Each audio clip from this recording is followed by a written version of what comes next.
And there we are live, and I hear Creed talking in the background, getting a little feedback from somebody. I don't know who that is. Maybe that's Creed, a little feedback. But anyway, I'll go ahead on with my introduction. If she can come on and mute that thing or whatever or something like that. Let me find it. I should have it by heart, but I don't. Sometimes I say whatever I want to. Hello, everyone. I am Paul Wizzo. I want to welcome you out to Wizzo Talk.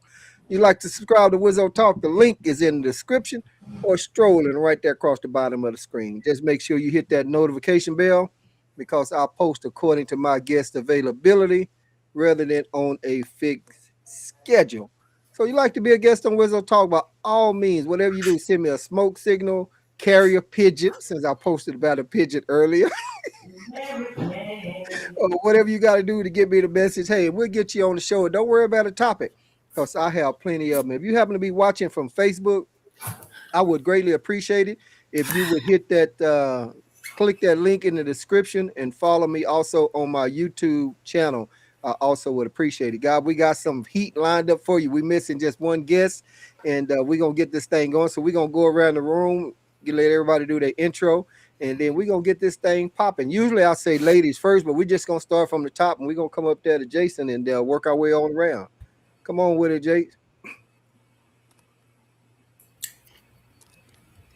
Jason. Sorry about that. I always mute, try to keep my background noise out of the way. Frequent, always happy to be here. Frequent podcast guest. Happy to engage with my people, male or female. And so I'm happy to be here. You can find me all the time at Wizzo or PM Lifestyle or some of these other badass hip podcasts that invite me on to say what I got to say, talk about what I want to talk about. So I appreciate it. All right, that's what's up. And somebody is still giving us a little bit of feedback. I'm not sure who it is, but if y'all kind of maybe mute for a minute till we go around the horn or something. All right, let's come on over to Phil. Hello, I'm Philnette Harrison, and I'm happy to be here. I've done quite a few podcasts with Wizzo, and always happy to share my thoughts on various subjects. Glad to be here. Hello, everybody. All right, that's what's up. Miss Creed, what you got for us? Hey, it's your girl Cree21 Boom. I could be found on YouTube, Facebook.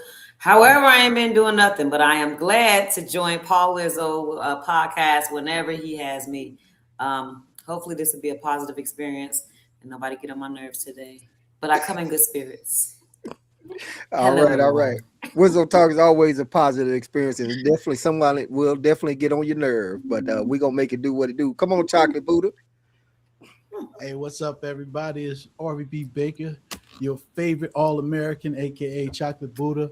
And as always, I'm happy to be on Wizzo Talk, not just to see the wonderful people here and hear their parts, but to get this word out to the masses that we need more conversation. And even though it seems like it leads to a fight, let's have a talk about it, because sooner or later, we're going to meet in the middle. And if not, we just going to have to throw down in the middle. So glad to be here, looking to throw down, but happy to talk around. Already, that's what's up. All right, come on, Seven. I had to unmute my mic. Yo, this your boy 7 Points of Bliss, aka the Pomegranate Samurai. It's an honor to be here yet again. If y'all want to check me out, it's After Real Truth, all one word. You can Google it. You'll find everything. I got clothes. You want to check out my podcast. I'm on Spotify on the Cosmic Currency 777. And hey, yo, we can get in the middle of anything. I'm ready, man. It's an honor to be here. All right, that's what sets us up. All right, Miss Cherie, come on with it. What's up? Hey, everybody. My name is Cherie Tyler. I'm an entrepreneur. I'm a hairstylist. I'm a salon owner. I also have a podcast, A Mother's Heart. And I'm glad to be on with you guys. And Wizzo, thank you for allowing me to be on. And I'm ready. I'm ready for 7. Oh, shit. Hey, all right, dude. All right. Miss Elise, come on with it. What you got on your intro?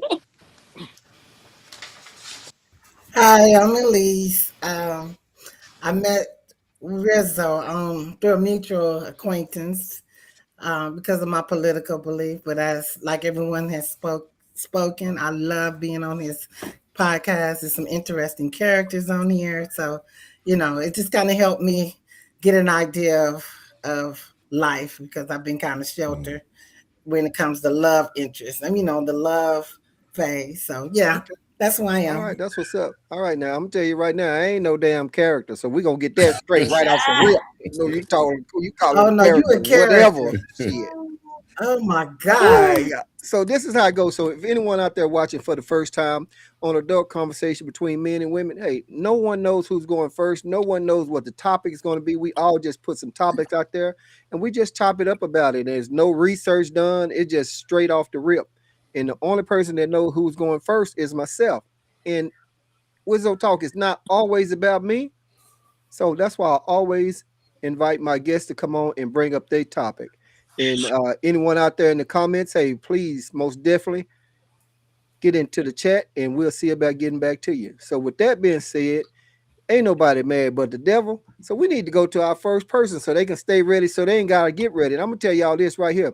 Chocolate Buddha said he is not responsible or some shit like that for whatever may be said right here on this podcast. So, with that being said, we're not going to come to him first. We're going to skip him up. And we gonna come over here to Cree 2-1 boom and let her throw some shit out there for us. Cree, what you got for us? Oh, I don't want to go first. Okay, so I do want to know like what everybody thoughts on what's going on in the world with the two verdicts, with the Asian guy being found not guilty and Carmelo Anthony getting 30-some years. I want to know like what's y'all thoughts about that? How do y'all think that's affecting what's already going on in the world?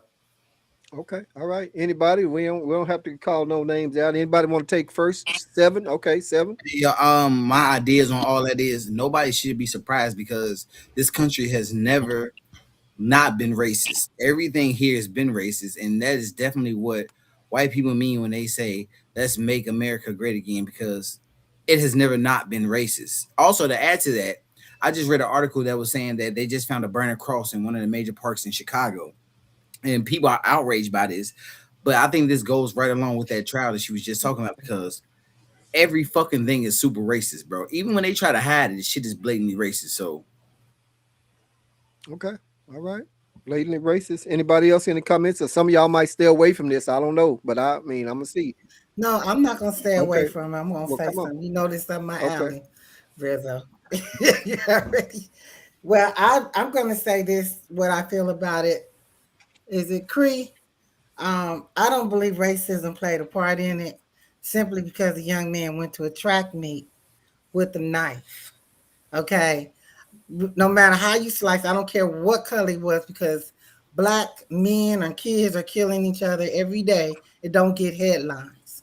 And because this character hasn't been white, it got all these reviews. Okay, I got friends who do it 35 years back in the day and came out of 54 because they did some crime.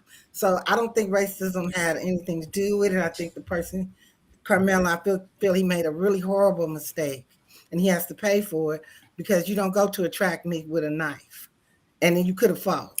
Now with Rick Scott, I saw that video. I do feel that he should have went to prison.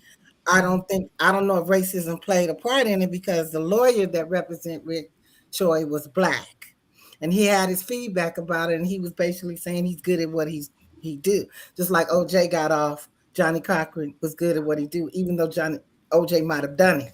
So basically what the lawyer is saying, I got him off. I do feel like he should have did some time, but I cannot say racism played in that, because he did have a black lawyer, and the lawyer was just good at what he did. Okay.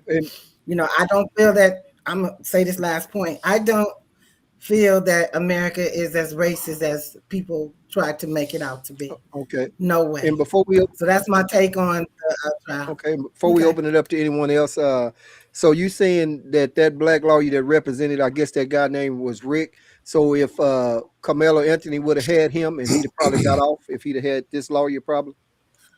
I think he would have told Carmelo to take a plea deal, which that's what he should have did. Okay. Took a plea deal, because it probably would have been. And then also, I think what messed him up was that Jive Turkey, who was representing the family, he should have been a little sympathetic to the family, to Austin family. It might have got it a little easy, if he would have just let him, I guess, some kind of way he should have made the jury feel sorry for him, but they never apologized.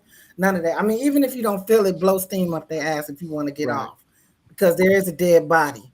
So my point is he should have took a plea deal. They didn't act like they did anything wrong, and that kind of rubbed a lot of people the wrong way, public opinion, etc. So yeah, I believe that if he had Rick Choi's lawyer, he might have would have got out because he probably would have told him to take a plea deal. Any other comments, Hey, anybody? hey Wizzo, let me Yeah, ask you please. something. Hey, yo, Wizzo, I just want to ask something. Did you send a notice out to everybody on here except for me and tell us that we all should be under the influence before we came on here? Thank you, sir. All right. No, I did the chocolate Buddha. What were you gonna say? Hey, Seven, are you ready? Are you ready, Seven? Because you know we rarely agree on shit, but on this one, god damn. Come on, y'all.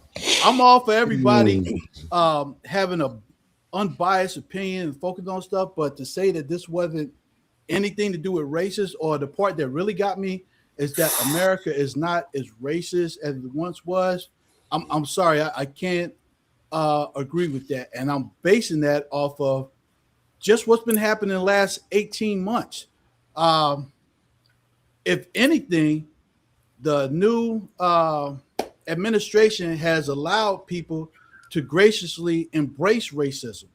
And this is from somebody that had a job for being biased. If you ask anybody that's talked to me before, I'm Did we usually lose him or try what? to stay even kill on this, but to say that right there, I believe we need to have another conversation on that, because that is not what I'm seeing in the world today. And like I said, for the past 18 months, a little bit more than that, but since the past 18 months, I've actually seen a spike in just blatant racism. I yield my time. I would like examples, but we'll move on. Let me Well, give you we're a not couple moving of on them. yet. We still got I got Phil, one. Jason, and some more people that are gonna comment or Go whatever. for it. Phil, Cree, I got you, but let's see what Jason was fixing to say something. I can, you know me, I always can wait. I take little notes. So if somebody got something hard on their heart, let them go. Okay, I all wait. right. It's cool. All right. Let me make sure Phil on it. Phil, you good, or you want Cree to go ahead and go? Cree can go and then I'll join in. Okay, Cree, go ahead. Come on. Yeah, I just wanted to touch upon a few things that I know about the case. I don't really know a whole lot of it because I knew he was already going to go down when they did not give him a jury of his peers. You do know the whole jury was white, right? Yeah, it was a Scott, jury. at least. Yes, Oh, Cree, okay. I do know that. All white jury. So off the top, he's not getting his due process, a jury of your peers. Second thing is, if you research so many cases of murder with kids, whether it's gun or knife or whatever, as if they were white, none of them got 35 years. They all got like 10 years, 15 years. One of them didn't even go to jail. Like, it don't even make sense. It's insane. So for somebody to say race didn't play a role, and then they got a picture floating around of the white kid's dad with the judge and the DA hanging out like they just came from playing golf. It just don't make sense. It's pretty sad. And I don't even see how people are not in an outrage, even though like they want us to be conditioned and get used to it. I'll never get used to the treatment that we have. And when the justice system wasn't started to help us anyway. First of all, I know that for a fact. But the way that they do us is blatant. Like, one of the first things Trump did in office was got rid of all the head Black people, period. Like, and got away with it. Like, it's just insane. And it just really bothers me. That's why I want to start off with talking about it. It just really bothers me. Before I go to Phil, hold up, Scott. Hold up a second, Scott. Hold up a second, Elise. Guys, so my internet kind of tripping. So if I lose you guys, y'all make sure y'all just keep going, and then I'll wind up. That shit. I know it, man. I moved into another location. Come on now, keep it together. But at least before you go, I have to see what Phil and Cherie and Jason have. But so take a note, because I don't want it to go back and forth between two people. So Phil, what are you going to say now? Ms. Sky, I know that you gave the disclaimer at the beginning that you said that you were sheltered when it came to relationships. And so I'm going to take that into consideration with your comment when you said that you don't believe that the nation is inherently racist when the country was founded on racism. And so to me, that I don't know how much history you've read or what your Go experience ahead, with knock yourself history. out. Knock yourself out with me. Um, I'm not I'm not sure what your perception is of the civil rights and everything that happened before that, but hate is real. Hate is taught. Hate is generational. Hate is supported by the hate against black people historically has been supported with the backing of the United States government. And that's what gave um, people power to say and do the things that they did because they were supported by the government. The government put it on paper that black Americans were only 3/5 human. And so to say that it's not inherently racist when it's been in black and white, and then it took more black and white to say, hey, we made a mistake. It's time to change this. Black people actually have value and they have positive contributions they can give to our country. Let's give them equal rights. So I don't know where you've gotten your beliefs from, but historically it doesn't track with the history of our nation. Um, Reality. things are on a case by case basis.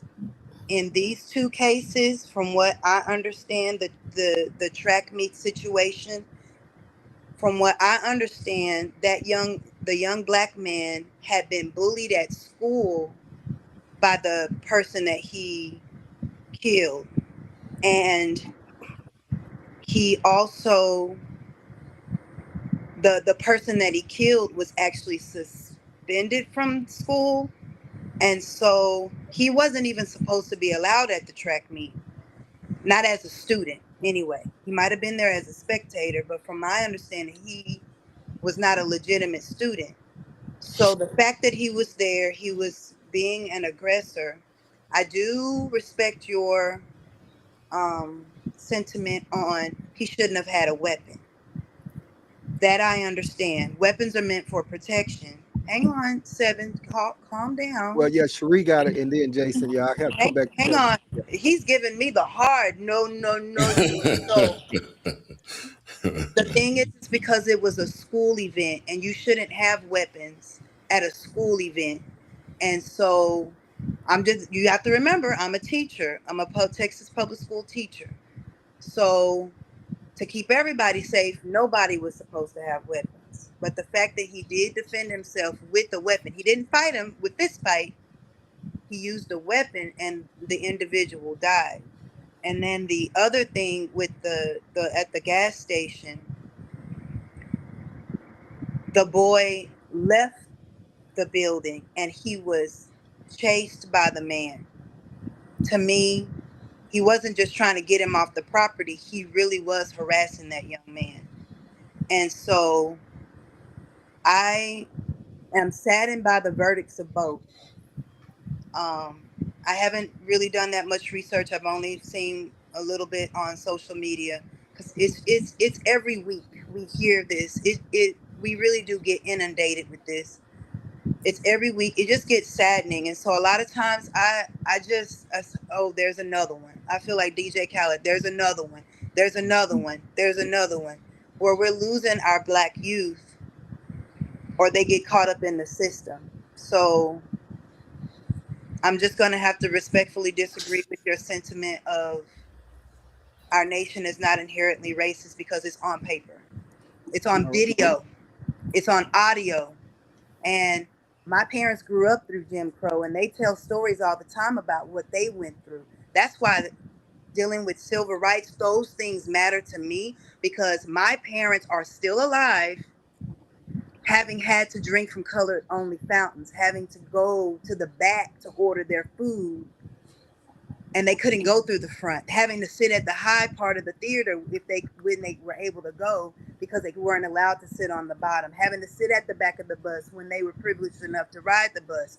It's things like that. Those things are very real. Those things are alive in their memories. And so I'm sorry, ma'am. I have living relatives that live Jim Crow. It is not the way that you say it is. I'm passing the mic. All right, so let's do this right here. So I need to hit up Cherie, Jason, then we come back to Elise. So Cherie, you got any comments on that, or you gonna pass? No, I have a comment about the whole racism thing. I feel like it's definitely very real. I've experienced it myself personally. My parents, my grandparents also have told me stories, like she was saying, the Jim Crow, the drinking out of the water fountain, the going to us. I have a picture of my grandmother where it says colored, the school that she went to in Louisiana, colored. So like racism is real. And as far as the details of the case with the young man, I'm not quite sure on all the details, but I definitely feel like he didn't get a fair shot having an all-white jury. I feel like it was stacked against him. And I'm a mother. I lost a son. My son passed away from an overdose. But the young lady he was with, which was a white young lady that gave him the pill, she lived. She just decided not to call 911 for him Mm. and let him lay there for 5 hours. Oh my God. And then he was brain dead by the time he got to the hospital. So I'm speaking from experience, real life. So that's, that's what I have been through. And I just like the whole racism thing is real. All right. Jason, do you want to wait for Scott to go, or do you want to go ahead and go? Well, I'm going to go ahead and go because I really want to close it up because I mean, of course, I would love to hear her response to a lot of the comments that were made, but a lot of what my brain had loaded up for me to say to her, Philnett so graciously and beautifully expressed a lot of the sentiment that I had. So I won't go back down that path. What I will do, in an effort to not pile on to what is already a clear and evident issue that most of us are having with Miss Elise's statements, is to say as a recommendation that a large part of what most of us experience as humans, regardless of race, regardless of gender, a large part of what we experience as humans is of course dictated by our lived experience. It's what we've gone through. Cherie just gave a classic example of what she's gone through that has dictated to her what life in this country will bring and can bring. If you, Elise, happen to be from a section of life and have a lived experience that is different than what a lot of people who look like you have lived and experienced, I think that it would be better served to you to do some introspection and see how other people who look like you and who sound like you and who come from your background and are of the exact same race as you, what they're experiencing if you have been fortunate enough to not experience these things for yourself, number one. Number two, Philnett mentioned a lot of things that, and Seven mentioned a lot of things that are historically based foundations of racism for this country. The 3 Fifths of Man doctrine is 100% a black and white normal known document as a part of our documented United States history, meaning not only as black people, and it was black men who were being counted as 3/5 of a man when the statement of every man is created equal was made. The black man was counted as 3/5 of a man for the purpose of tabulating that count. And the reason that I'm being specific about saying man is because as a female woman, especially a Black woman, you were not counted, period, full stop. And that's documented history in this country. So people fought and died, and then, like Phil Ness said, in black and white, had these things changed so that now women are counted, Black women are counted, Black men are counted as one. As this is what we mean, and this is what we throw it around a lot, this equality and things being equal in this country, whether it's from a point of gender or from a point of race. These are things that have to absolutely be accounted for when you talk about lived experience. So that it's not your lived experience to be the only person in a crowd being handcuffed, as I've been, or to be the only person being arrested, as I've been, or to be the only person suspected, as I've been, or to be the only person who's being violated for being a Black person.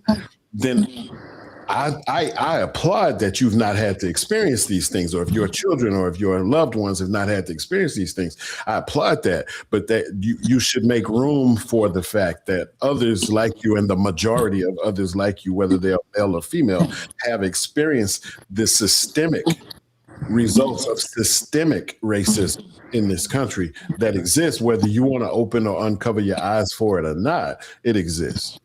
And let's do this because I don't know who I'm getting some feedback from. At least I'm Oh, gonna no, come to you. thank you. But somebody's giving a lot of feedback, so maybe you might want to mute if you're not going, because I didn't want to interrupt Jason. He's getting a lot of feedback right then. And let me just say this before Elise go. If anyone else, I know I'm getting some messages in the private chat, but you also can, I think Chocolate Buddha and whoever else, you might open up another window and post those comments over in the public chat, but I will share them on the screen also. Just wanted to put that out there. So with that being said, Elise, go ahead with your comments on everything you got. All right. Where do I begin? Any way Okay. you want to. Right. I'm going to really kind of jump around. I do want to start with Phil. Can you tell me your name, sweetie? Phil. Phil Net. It's just call me Phil. Just call her Phil. Phil. Okay. Actually, Phil, I'm just going to jump around. I am fully aware of our history. Okay. And I want to start basically with Creed, with the jurors. It wasn't all white juror on there. However, they did have Blacks that the prosecutor questioned. The reason why they took them off, and this is just going to be frank, I'm telling you why, and you guys can feel a certain kind of way, is because they felt like that Blacks, which we don't, like OJ, they wasn't going to give a fair trial. They wasn't going to convict him, or they wasn't going to see. I can hear you laughing because I looked at it the same way. I'm like, damn, this is not going to win over well for you selecting all white jury and leaving Blacks out. But because there has been past cases, which I get it. Back in the day, they had an all-white jury that convicted Black people. I'm fully aware of that. Okay, so let's table that. The reason why they did it was because also there were 3 teachers on there, and those 3 Black teachers couldn't see themselves convicting a Black kid or convicting a kid. That's what they did. That's how it is. I see how y'all thinking. Don't act like I'm agreeing to it. I'm just giving you the facts that was laid out. Okay, I did not agree with that Choi guy who chased that 14-year-old out the store with a bottle of water like he stole a case of beer. No, I didn't like it. Okay. Secondly, what people don't understand about Rick Choi is the son of a bitch had other priors that he shot at people before. Okay. So I didn't like none of that. I was mad that he got off because nobody knew what the fuck happened over there, but there were against the dead kid. So I don't think he should have got off. I'm glad they tore his shit up. That's what I don't agree with. I didn't agree that he should have gotten off. He should have did life because that was messed up what he did to that damn kid. I don't know why the kid ran, even if he did run, for chasing his ass for a fucking bottle of water was fucking unnecessary. So I want you guys to know I agree 100% with that. However, when you look at the law, and it's not fair, and yes, I'm not saying it was fucked up how they did us, but when you look at the law, because I'm going somewhere, when you look at the law, it goes according to the way the jury see it. That lawyer was good, and his thing was to get him off, and it was fucked up because I don't know what the defense, the prosecutors was running with, So, anywho, I listened to what the lawyer said who defended him, and basically he just said he's good at what he's did do. He got him off. Fucked up, but he got him off. Yeah, he was guilty, but that's how the law works. So it's a case by case thing. Again, with Carmelo, they did dismiss some white black jurors because they feel like because how the blacks are out there now protesting, hell no, let him go. They feel like he's not getting a good trial because now we're dealing with reverse racism. Back to you, Jason. All of you guys mentioned something. Jim Crow. We had to sit the back of the bus. We had to drink our 2 water fountains, but we're not doing that now. Okay, so to me, I feel like blacks, we stuck in the past too fucking tough. We are free. Ain't nobody stopping us doing shit right now but us. Secondly, I want to say we kill each other way more than white cop kill us. We kill ourselves every day. Children are dying. They're killing each other. To me, that ain't what y'all talking about. No, if we had a black president that was elected twice, how the fuck did that happen? If it's so racist. Okay, we got all these goddamn people in positions, but we still hollering we racist. We don't help each other for shit. You know what I mean? I'm just saying firsthand experience. My sister here, who girl left your son like that. I don't know if it's just because she was white or whatever, but dude who got killed right here, because I'm from LA, I'm Compton. Dude got killed right here at Roscoe's House Waffles, Chicken and Waffles. He was a rapper. Woman set him up. Letting everybody know what a nigga was. 2 thugs, 2 fucked up niggas from LA went in there and killed his ass. Black dude. He's a rapper. Okay. So, and his bitch set him up. A whole lot of bitches set black men up. But we don't fuck with that. We always start, and excuse my language, but I gotta get hood sometimes to express myself. But I apologize. I'm trying to be a lady here, like Adele. Right. Well, sometimes yeah. Well, you let that shit out however you want to let that shit out. So I mean, it's up to you. So you ain't gotta apologize to me because I don't accept that shit anyway. I know, but I'm trying to talk. But it seemed like my points hit better. So I just want to say that, and it was something else someone else said. Yeah, but I think that blacks. I look at old shit, how all the groups, how we was doing some shit, whereas now. They got us on social media looking like complete idiots when we are talented people. We got all the power in the world to do some shit, but we stuck in the past acting like they stopping us. We just got a bitch elected on the fucking Supreme Court. That Biden elected. Why are we still talking about we behind? Why are we talking about, they're stopping us? A lot of times when these cops pull these guys over, Jason, I don't know what happened in your case, but I'm saying, right now, where we are with the temperament out here, the reason why I say racism is not that huge like we think it is, and it's not stopping it, is because we keep talking about it and acting like it is. When we have everything in front of us to fucking take you went to college, Miss Fia. You got your shit. You got your degree. All of us got accessibility to make money, have businesses. It's out there. So I just feel like we convincing ourselves to act like the white man is our enemy when we got every power in the world. And then we look at the athletes. What are the athletes doing for us? Nothing. Not a damn thing. They act like they ain't making no money. They telling us, white man is stopping us. Well, motherfucker, how come we can't live in Bel Air with y'all if the white man's stopping us? How you get over there? So that's be my position. Now I got you, Seven. What you saying? Go ahead. I got Seven, but Scott, I just want to say one thing. I missed it because it kind of broke up. But you say Biden put a black bitch in the Supreme Court. Is that what you said? Yeah, I don't like her, but okay, that's fine. I just wanted to because we had a black vice president as well. So how is racism affecting us if that is happening? Why do we keep talking about it? Why can't we make something happen? We can all buy houses. Right.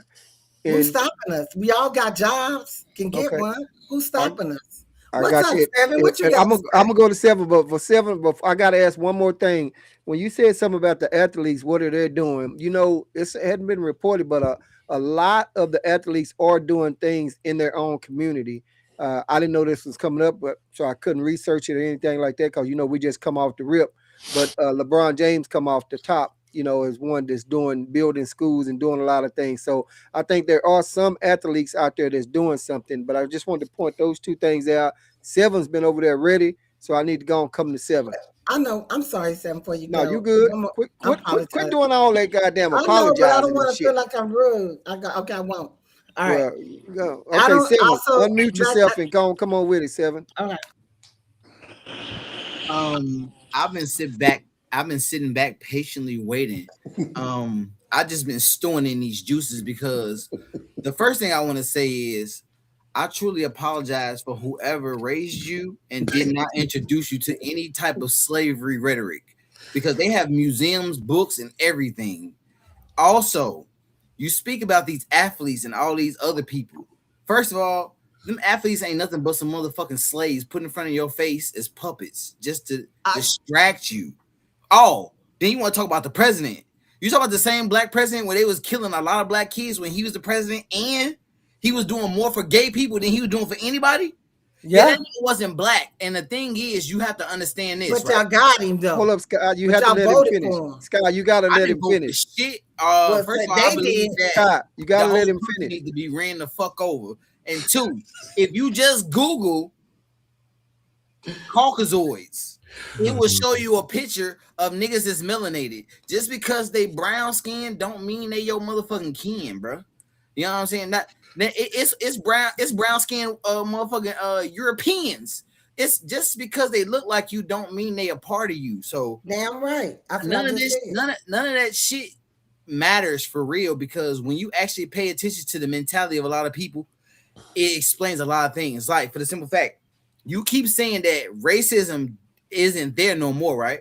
So I said it's not stopping us, partner. Nah, it's been stopping us because it ain't stopping us. No, we're stopping ourselves. You gotta let him finish. You gotta let him finish.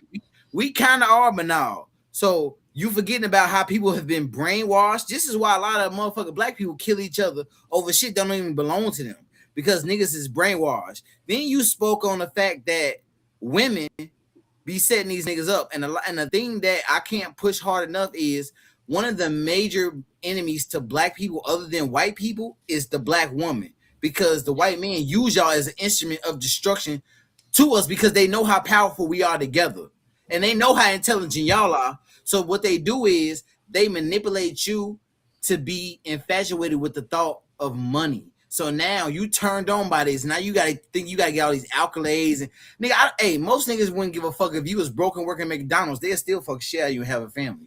They don't care. White people is out here brainwashing all y'all niggas, right? And then you can't even see it. It's right there. If you live in LA like you say you do, you should see the products of all the brainwashing. You got niggas talking about they Crips and Bloods and all. Nigga, all that shit is brainwashing. They doing this shit on purpose to keep the numbers down. You have to understand what they're doing, because racism isn't the same thing. That's why I don't get what you're saying about racism not really there like that, because they're not stopping us. No, they are though. They are, because they found new ways to be racist. I'm telling you. Okay, so if racism ain't keeping us down, right?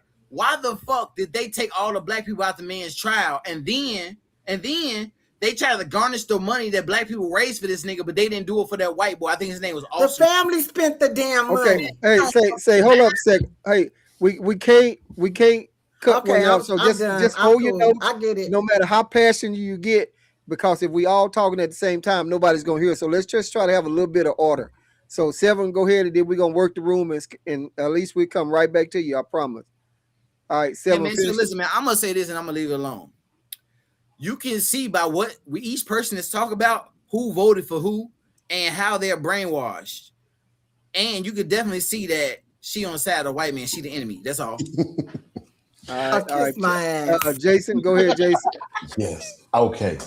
You shed a lot of light for me, Elise, Miss Scott, right? Because you said you were from LA and you were from Compton, and that's where you currently are. That, to me, as a person who travels a lot, says a lot, because I've had conversations very, very similar to this, where the opposing party sounded a lot like you. and I sound the way that I sound. Now, I'm born and raised Texas, from Dallas, Texas, Dallas County, right? So my lived experience is a lot different, right? But what I've noticed is that a lot of people, not all, as evidenced by my man Seven being from Chicago, right? But like a lot of people, but not all, that are from what I deem to be, or if not even a chocolate city, definitely a chocolate neighborhood, a large chocolate neighborhood. The racism that the rest of America encounters and talks about is not what they encounter, and is not their lived experience, like I was speaking about the first time, because what they deal with is a poverty versus having finances issue, right? So you have in Compton, you see more regularly than any of us, and if ever have seen, Black cops treating Black people bad, and black established people in the community treating Black people bad, because it's a socioeconomic problem, not a racism problem. But that is why, from my first comment, I implored you, before I even knew where you were from, just based on your rhetoric, to look introspectively and see that the rest of the Black people in America, the only people we see beating people up are white cops. The only racism that we experience, or the only negativity that we experience as far as systemic racism, is from white people. So we live in different areas where we're not worried about, like in Chicago, we're not worried about a corrupt Black alderman, taking money out of the community and using it for his new Cadillac or something, versus the racism that we experience. And so you said some things, like you talked about Obama. If you've done enough research, somebody in the comments, I think it was my guy Big Poke, shout out to Poke, was saying that Obama does not even identify as Black, number one. Number two, if you've done any research on even just the public record parts, not even talking about the dark money parts, Obama was funded by David Geffen to the tune of $100 million. So, of course, that's the first time that we as a country experienced the month of June, gay pride, being the White House lit up in rainbow colors and a rainbow flag flying in front of the White House. This is who put him there. We as Black people, I've said it on this podcast and others before, if we all get together and vote the exact same way, let's say some miracle happens, a thunderbolt hits the ground, and every Black person in America who's eligible to voted the exact same way. We don't have enough numbers to affect federal change. We only have enough numbers to affect county change, state change, municipal change, right? Local change. So we don't even have the numbers to do anything like put somebody in the White House. So let's be real about that, number one. Number two, your argument in the very beginning was foundationally misplaced, because you talked about Carmelo Anthony's lawyer dismissing the few Black people who were available. We went over this last night on a different podcast. Shout out to PM Lifestyle. We went over this last night on a different podcast where we were discussing the voir dire. And the voir dire is the process by which prosecution and a defense attorney go through a pool of jurists, potential jurists, to decide who gets to make the jury and be alternates. They have to agree. And so that if the Black people are dismissed by the prosecution, there's nothing the defense can do to save them.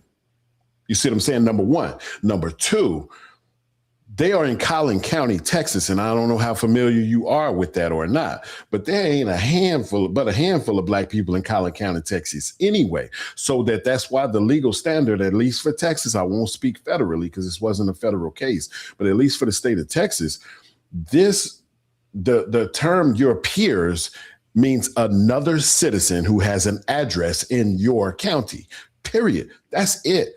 That's his peer. So that 70-year-old white woman, that 60-year-old Indian lady, whoever these people are that we can go through from juror 1 to 14 to being the two alternates, these are not technically and by definition his peers, but by the legal definition and the legal standard that the state of Texas upholds, they're his peers. So I'm not even having that argument, but I am making the argument that just by the basis of the process of voir dire, which is French for to tell the truth, meaning tell us now whether you can be able to hear this case unbiased or not, right? Just by that process, it only takes one side or the other to say no. Now, I used the example again last night when I said I go to jury duty every time I'm called, right? Because I'm fortunate enough to have an occupation where even though they pay, I think it's something like in Texas, like $6 for you for the whole time to be on jury duty. But my job will pay me for going to do my civic duty. So I can be there and do my civic duty and still receive compensation, which a lot of people cannot. So I'm blessed in that fashion, right? Anyway, and I've been on jury pools that are 320, 340 people of us sitting there for a murder trial, and they only need 14 because they need 2 alternates, right? So I was dismissed because the prosecution loved me, defense dismissed me. I'm going home. So to say that they were dismissed by his attorney is disingenuous because it negates the process that actually happens, is all I want to say. Gotcha. Well, At least I we're gonna might- come back to you, but hold your notes, please, because I still got to see if Phil and Cree and I got a little order that I'm keeping right here, and definitely coming right back to you. So, Cree or Phil, one of you guys got something first? Anyone? Cree? No. Phil? I do agree with some of what he was saying. It's just you have to look at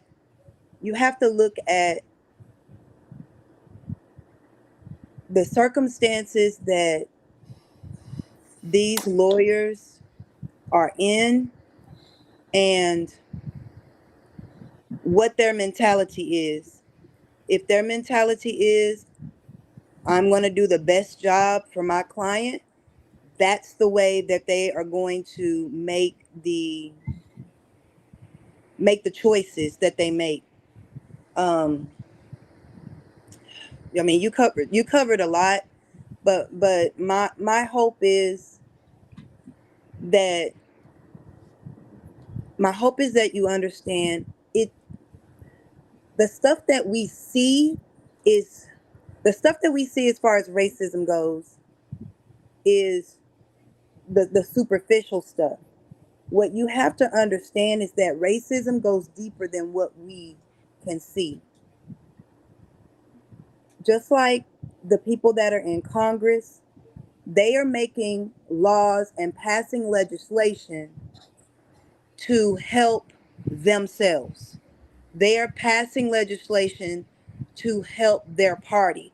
They're not making choices based on how can we help our nation. They gerrymander and they cherry pick who they want to make laws benefit. That's the part of racism and hate that we as educated people have to see. It's past police beating a man in the street. That's the racism we can see. The racism that we don't see is restrictions put on voting rights. We don't see it until it's out and it's law. They have these 100-page bills where legislation is put out there and the main points are put on the surface. That's what they'll talk about. But at the bottom, the last couple of pages is the stuff that they really want passed. And that's the stuff that hurts people that look like us. Because we are secondary citizens in the eyes of people in power that just want more power. So you have to keep that in mind. There's racism that you see and racism that you don't see. Okay. At least we coming right back to you. Let me check these other 3 people right quick. Cree, I was calling for you a while ago. Did you have anything? Yeah, I was muted. Oh. So I was actually looking because I did this before and I didn't write anything down. I was just shaking my head as I was reading it. But I had Googled like what Trump did as soon as he got in the office, like within hours, like he dismantled like DEI, like the diversity, inclusion, like it's so much stuff that he's done. All you have to do is Google it. And it's all against Black Americans. So for somebody that's Black to say that it's not a racist place. This just happened. Like this stuff is happening continuously. And it's affecting us, it's affecting our kids, it's gonna affect our kids. Like I feel sorry for people who are at least acting like it don't exist because we keep talking about it. I'm gonna talk about it until something is happening. Like if I had power, like, and then we talk about, and I wanted to say this too, like athletes and all that. Those white people, like one of them said, they're puppets to the white people too. Like black people literally don't own a bunch of shit. Like to have resources to like hospitals, we don't own banks and like we don't own that type of stuff. It's not by coincidence we don't own that type of stuff. Like the people coming from other countries getting loans that they won't even give us. Like it's all built on racism. Now I want to move on from it because it's like going nowhere fast. So that was my topic. Oh And no, we've been it's going talking already. somewhere. So We almost still an on hour. we still on there, but I need to go to Okay. Sweet. Then I got to hit Chocolate Buddha, and then we come to Elise before we get to switching gears. So, Okay. Sweet, did you have anything else? I don't. I agree with Cree. It's kind of like, you know, everybody has their own opinion and how they feel about it. I know what I've experienced. I know, uh, just last week I went to the bank and was making a transaction. I sent up my identification, my bank card, and then they still needed another form of to verify me. And I'm like, I do this transaction all the time. I happen to be at another branch on another side of town, which is predominantly more Caucasian side of town. And then it was like, no, well, we got to make sure it's not stolen. You have my identification, you have my bank card. What else do you need? Crazy. Like this just happened to me just last week. So I'm not going to sit on here and I didn't come on here to argue. Like literally, I know I'm a black woman. I know the things that I have experienced, what my family has experienced, and I don't know what it's going to take to change it. I do my part. I vote. I'm a good person. Like I don't know. I don't know, but I don't want to argue about it. It is what it is. Already. Okay, so this is what we're gonna do, y'all. I gotta hit up Chocolate Buddha and then I'll let Elise close out on that, and then we're gonna switch gears unless somebody had another one or two more comments on it. So Chocolate Buddha, what you got? All right. This has been pretty heavy, and again, I don't want to talk down to anybody because we need all people to share their experiences so we can see what we as the community can do collectively. But here's a couple of things that I wrote down. Number one, you can't change somebody's belief. No. No matter what facts you got. I'm sorry, Chocolate Buddha. Somebody, we need to mute because that background is coming in. I'm not sure who it is, but I'm sorry about that, Chocolate Buddha. But okay, go ahead. Okay, I was talking about beliefs. So we can argue back and forth with facts, but when somebody has a belief, you just can't change that. So I think what we're talking about right now is Miss Elise, that's your belief, can't change that. We could talk about all the facts about history, about current history, things that's going on right now. But if you have that belief, it's just like somebody saying Jesus don't exist.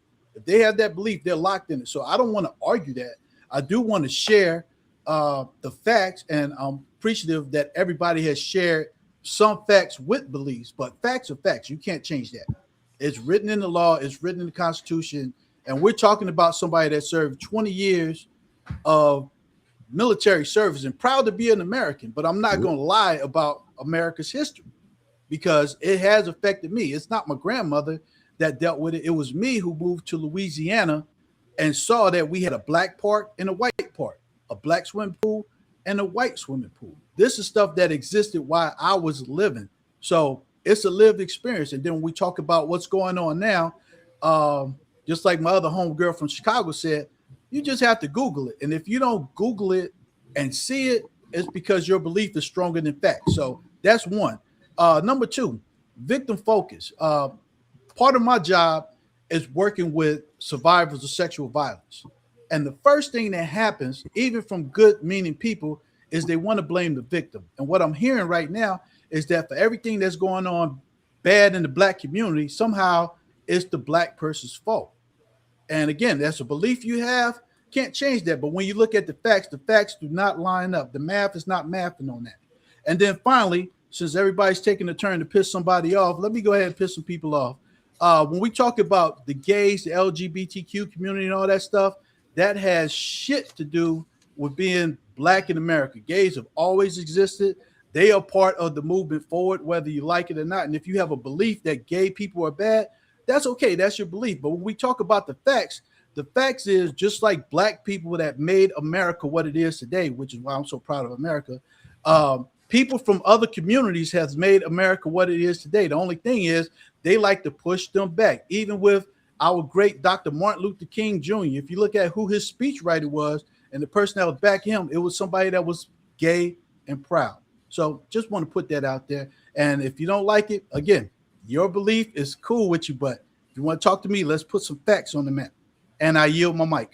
All right, now Seven, I gotta let at least close this out, and then we gotta move on to our next topic. Unless you're gonna have something real quick after she go, then. But if not, we gotta move on because it's got to be quick though. Elise, go ahead.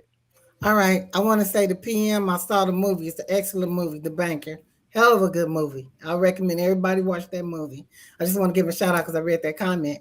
My boy Seven. I do not like Obama. Yes, he was for gays. Had I known what he was about, I wouldn't have voted for him. I do not. I can't stand him in the back of my mind because I don't think he did anything for black people.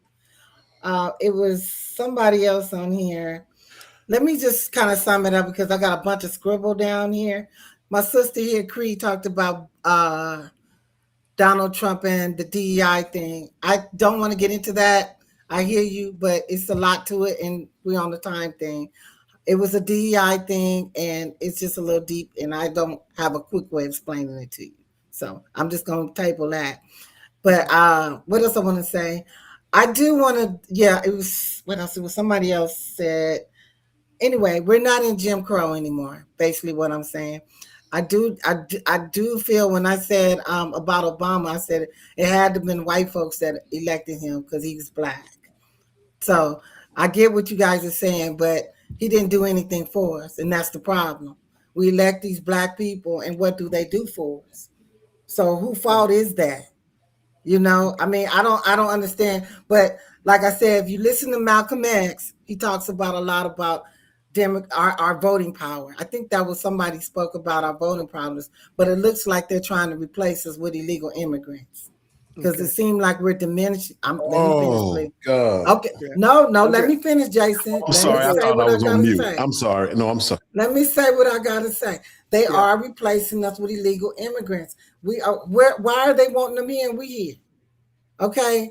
That they came to us and asked black folks what it is that we wanted. The only person I know that done it, drums rolling, attack me if you want, was Trump. He came and asked us, what do we have to lose? Because we've been voting for Democrats 90% of the time for decades. This guy here in LA, Spencer Pratt, he went to the hood, the jungles, and asked black folks, what do you want? So we don't, when they come to us, we don't even address or demand. We just vote. Thirdly, I lived in Dallas for about 4 years, worked in Plano, lived in Garland, and worshiped in Oak Cliff. So I know the deal. However, it's a little different, but I would get off because I was a sexy black woman and the white cops did not give me a ticket. Oh, well. All right. So before I go to 7, I just want to touch a couple of things. You was talking about all the notes that you had down over there, and you was rushing me, so it took me time. You know, you saw me on the time thing. I didn't say nothing about a time thing. I said I wanted you to go on and close out what you had, and then I was going to go to 7. I had to rush through it because I didn't want to hold you up. So, but I did address what I could address. Okay. I wanted 7 to know. I understand what he mean about Obama. Yeah. When I voted for him, I didn't know he was a queer for the queer. Okay, right. I didn't know he was for the queer folks. Okay. But hey, he was a black man. I was happy to see one, and I voted for him. All right. Well, go. I mean, did you finish your notes? Because I mean, I wasn't rushing on your notes. I'm saying after you finish out, I'm going to 7, and then we got to go move on to another topic. But if you got some notes, by all means, say what you want to say. Well, no, I think that's all I'm gonna say because I did understand. Let me sum it up. I don't want you guys to feel like I'm not for that. I was once there where you guys are thinking, but I did a lot of research and I realized America, in my opinion, is not it was built on racism, but slavery was all over the world. So I'm trying to figure out we had Jim Crow, but wasn't it just in the South? I mean, but we make it seem like the whole damn country was racist. Okay, we act like people was leaving the South, going to Chicago, going to California, and getting, even though they were going out there, they were still making it. You know, a lot of us, why was back in the 40s and the 50s, blacks was able to buy homes? How was that possible? Even though we had redlining, they still own homes. Most of my people, my friends, my neighborhood, my mama still own her home. So I don't understand. And that's why I get confused when we always talking about racism, this, racism, that. What is stopping us? To making money, to doing what we should do. I got you. You know, I get it. I get, I just don't see like my boy said, PM, the banker, they used the white guy to make their money. Way back in the damn 50s and 60s, they figured out a way to make money. But guess who hung them? A white person. Okay? But I still don't feel, I feel like blacks are against each other more so than anything, because a black man is not safe in his own neighborhood. You guys can't sit here and tell me how many blacks that you know that you tell them about a story and they don't support you. Right. Okay. But the Mexicans, the Indians, the Asians, they all support each other. Boy, what you rocking for, Seven? What you got to say? Come on. All right. I'm done. Okay, let me say this before Seven go. And then I saw Ari raise his head. I saw Jason. So I don't know if we're going to get off this or not. But I will say this right here. You already knew I was going to be controversial. Why did you bring me on here? 17th. 17. That's why we want you on here. We don't want everybody to agree. I will say this before we got to move on to 7. And I am not sure, but I believe when Obama was in that the Republicans had control of the Senate and Mitch McConnell wasn't letting shit get by him. I'm surprised they let the Obamacare go by. But I'm not sure because I know what's coming up, but I think that was what's happened when you saying when a lot of people say what Obama did for black people or what he didn't do for black people. But I'm going to yield back on there because I need to see what's 7 and try to work the room because we can try to move to another topic here. 7, go ahead. The more I listen to this, the more I just start thinking, where has she been for the last 50 years, bro? They teach this shit in school. You know what I'm saying? Bro, they teach all this, how they put black people against each other. You know what I'm saying? Then the whole voting thing, your vote don't fucking matter. They put in there who they want. All these niggas is puppets. Stop fucking loving these niggas. Just crazy. Let's go on with me and 7 1-1. Let's do that. Well, I got you on the one-on-one next week, but you never did reply yet. But hey, man, you need to go one-on-one with me. And then we keep talking about these fucking faggots, bro. This shit crazy. Oh. Why are we going so hard with gay people? But everybody want to be sensitive when we talking about sexual things. Women want to claim sexual harassments, but y'all want to love gay people. Man, these just some booty banging ass niggas. Why is y'all so on these niggas, man? It's sex. What the fuck is you so? They regular people. They just fucking, bro. Chill the fuck out. That's all. They not know. Y'all act like these homosexual ass niggas got superpowers. They some booty playing ass niggas, man. Stop playing around with these niggas, man. And my last thing I want to leave with is somebody please email this motherfucker woman a virus to her computer so they can blow up.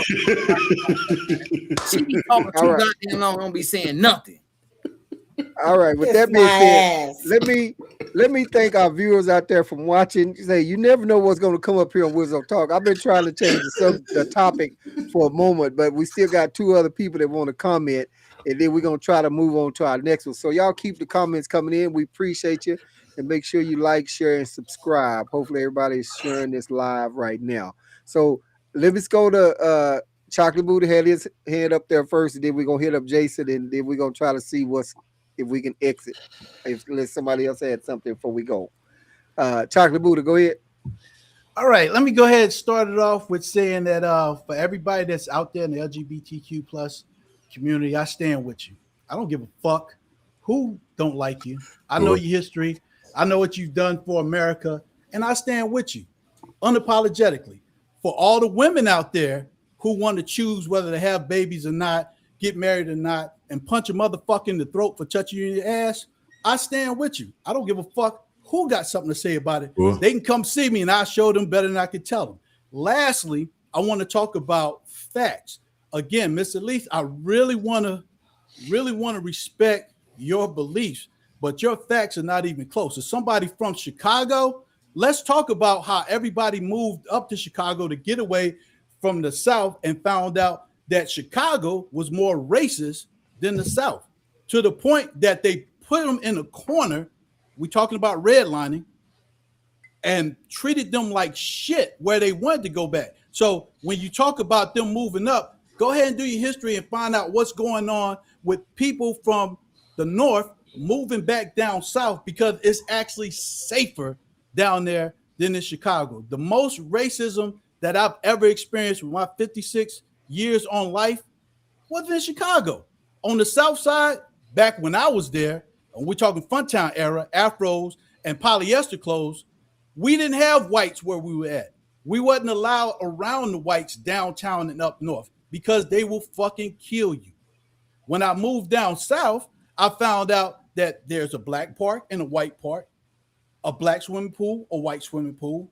Blacks and white wasn't supposed to get together, but I found that with people that are poor whites and poor blacks, we were going to hang out all the time. It was the rich motherfuckers that we would care about. So when we talk about this again, you are entitled to your belief. That's the greatest thing about America. That's why I did 20 years in, and I gladly give my life to defend that.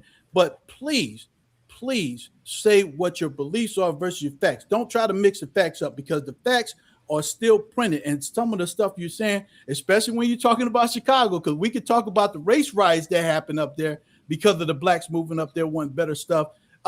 That's going to be a podcast and a half. So with that, I yield my mic. Right. Rizzo, please, one more. Let me say this one No. more. I gotta go to Jason. I gotta go, and then we gotta go to the next one. Please, let me ask Buddha this. Let me ask Chocolate Buddha. Go Buddha ahead. this. Just this one question.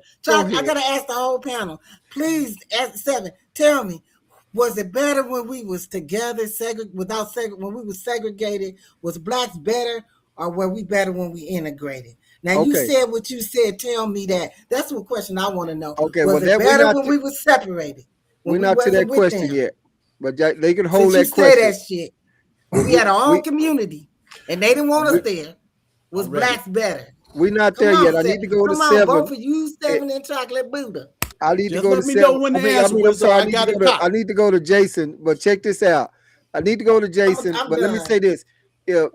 If anyone has to get off because they have something to do to lead a podcast, make sure y'all send me a message so we can get you some closing comments before you have to go, because I've been trying to switch this topic for the last 20 minutes, but let me let Jason go, and then I need to go to somebody else, but y'all can keep at least comment question in the back of your head if you want to answer that. But Jason, go ahead.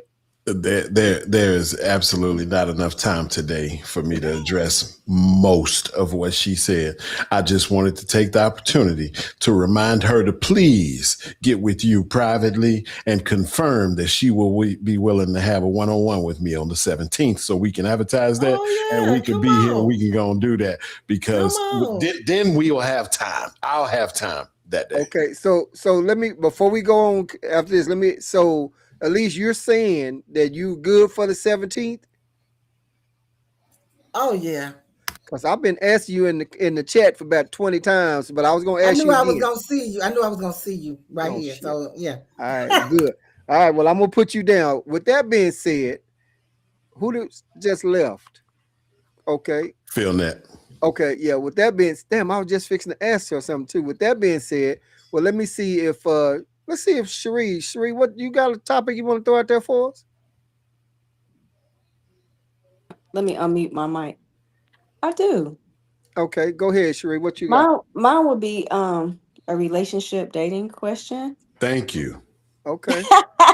No, 7? Okay, come on. What's your question? What you got? So why, if you meet someone and they act like they like you, blah, blah, blah, and then you don't hear from them, like, what is that about? Well, please, I need to know this, because I feel like, yeah. Okay, well, since 7 threw his hand up there first. Seven, you but listen. Let's see what Seven got up here. Go ahead, Seven. Let's talk about it. Hey, yo, listen, man. I try my best to keep it as honest as possible, and I really think that a lot of people don't like honesty, but I don't care. So this is the thing. Okay. The nigga found out who the fuck you was. He don't like you as a person. He don't like me. He don't like. He found out who you are. So the thing is this, right? Okay. A lot of people get with each other under the pretenses that they have an idea or under a notion that they know who you are and they find you physically attractive. And then what happens is they find out who you are and now you're a piece of shit. That's all I gotta say. All right, then. Let's go to Cree. Cree, what's up with that? What happens with that? What's hilarious is that I asked the same question the last time we had a podcast. You did. And Seven gave the same answer. He don't like your ass. But let me tell you what that really means underneath. That means he learned you have some value, some standards, and you're not going to fall for anything that he tells you. So he don't like that. It ain't that he don't like you. He don't like the fact that you stand for something. And a lot of guys just want it easy. They don't want to have to put no work in. They don't want to have to do I hate you. I found you attractive. You sexy. You found me attractive. We should be able to get it on. And it's bullshit. And I'm glad you asked that because I asked that, but it was the same answer. That's why I was laughing inside. I couldn't wait to say something. And I see that guy today, and he still come with that. We should have been together. We've been in a relationship by now. No, because you wanted me to make a whole new video, and I told you I'm not doing no shit like that. I just at all. But yeah, he watched my stories. It's the shit is weird. Like, why you lurking me? Oh, he still wants you on some level, but not like that. Okay. Okay, let's. Jason was saying some comments, and then we're gonna come to one of the ladies. So, Jason, what you got? I'm saying Cree wrong, right? Like Cree's wrong. Like everybody know I like Cree, right? Like I'm saying this, Cherie. Let me explain this to you. I'm gonna let you into it's so many different. There's not a straight answer. Okay, so the fact that she just gave you that straight answer and everybody high-fived it, right? Like that's not a straight answer. The fact that Seven gave his answer and it was a straight answer, that's not a straight answer. It's not a straight answer because you have different categories of men, right? And then within those different categories of men, you have subcategories of what that man happens to be looking for at that particular time in his life. Okay, so let's assume that this is a higher caliber man. Off rip. He's a higher caliber man. But let's also, what we can't assume is what he was looking for at the time. Meaning he could have encountered you when he was in a time in his life when he's not looking to lock anyone down. So all he want to do is play with you or not. Now, if you're not going to go with him in that motion when he suggested it to you, whether you realized it or not, if you're not going to move with him in that era where he just want to put you in the bed zone, because we going to categorize you personally. I'm going to categorize you within the first 3 to 5 minutes of talking to you. I know whether I just want to have sex with you. I literally have met women before and thought, I give her 3 months. 6 months, a year of my time. Wow. You dig what I'm saying? And then I've also met women and said, that one's a keeper, but because I'm not there in my life, I don't want nothing to do with her. So it's going to look to her like I don't like her. Okay. You see what I'm saying? Even though I think she checking every box, but I'm not there in my life because you know what I'm focusing on? If I'm a higher caliber man, focusing on me first. And so because I'm focusing on me first, if what you're attempting to offer me is something that I'm not willing to give you right then you got to fall in the bed category because I ain't going to turn nothing down but this right here, right? So I'm going to come at you and give you who I am authentically. I'm going to be authentic with you. I'm going to show you that I'm the man that I'm portrayed to be based on visuals, right? Like you see me and you think, oh, he looks like a higher caliber man. He looks like he got shit going on. But if that's not what I want from you right now, that's not what I want from you. Now, if you're going to go there with me and that's where I'm at, that's where I'm at. So what I'm saying is you have to, women, a lot of men in general, and everything, when we talk in relationship stuff, most of the stuff I say is in generalization, right? So in general, most men are not going to give you transparency. They're going to give you honesty, right? I don't feel like you're going to get, and this is just my own personal bias, but I don't feel like you usually or generally going to get transparency or honesty from a woman, but that's a different conversation, right? But as a man, I feel like you're going to get honesty, but not transparency. And the difference is this. The honesty is he's a single man. He's looking for somebody. He's trying to spend a little time with you. But the transparency is he might just only want to be with you temporarily because he don't want you or anybody else for the next 6 months. But that don't mean he want to be lonely. That don't mean he want to sit at home every night by himself. He want to have somebody to go to the concert with him. You know what I'm saying? He want to spend a little cash. He might want to, if I'm going to go sit down in front of a $300 steak, I might want to see you on the other side of the table. Right? That doesn't mean I want a relationship with you. So where women fuck up is not asking these pertinent questions or not understanding the process of not only do you have to have the correct caliber of man that you're looking for and the correct caliber of man that you qualify for. We can argue about that later. But you also have to have that man in his exact time that you want him to be, where you want him to be. Meaning, if you got the correct man for you, but he ain't in a time where he's trying to move like that, maybe you need to talk to this man next year. Maybe you need to talk to this. Maybe you missed the mark. Maybe the man ain't going to be ready for you next year because he's going to be looking for a 25-year-old. We don't know. But these are the type of questions you should be asking. And I'll give you an example from the opposite end of the spectrum. As a man, when I was a single man and outside, right, I didn't just ask women. Of course, the initial is, oh, do you have children? Oh, yeah, I do. Or no, I don't. And especially when I got a no, I don't, right? Okay, you don't have children. Then I would ask this. Have you ever been pregnant? Right? Because if I just say, have you ever had an abortion? Or have you, you see what I'm saying? Where I need to know these things, because my thought process as a man is later in life, if I want to get her pregnant, are we going to possibly have complications because she dealt with this when she was younger? So I'm going to ask the smarter question. I'm going to ask the answer that I really want. And that's, have you ever been pregnant? Then when she says yes or no, why?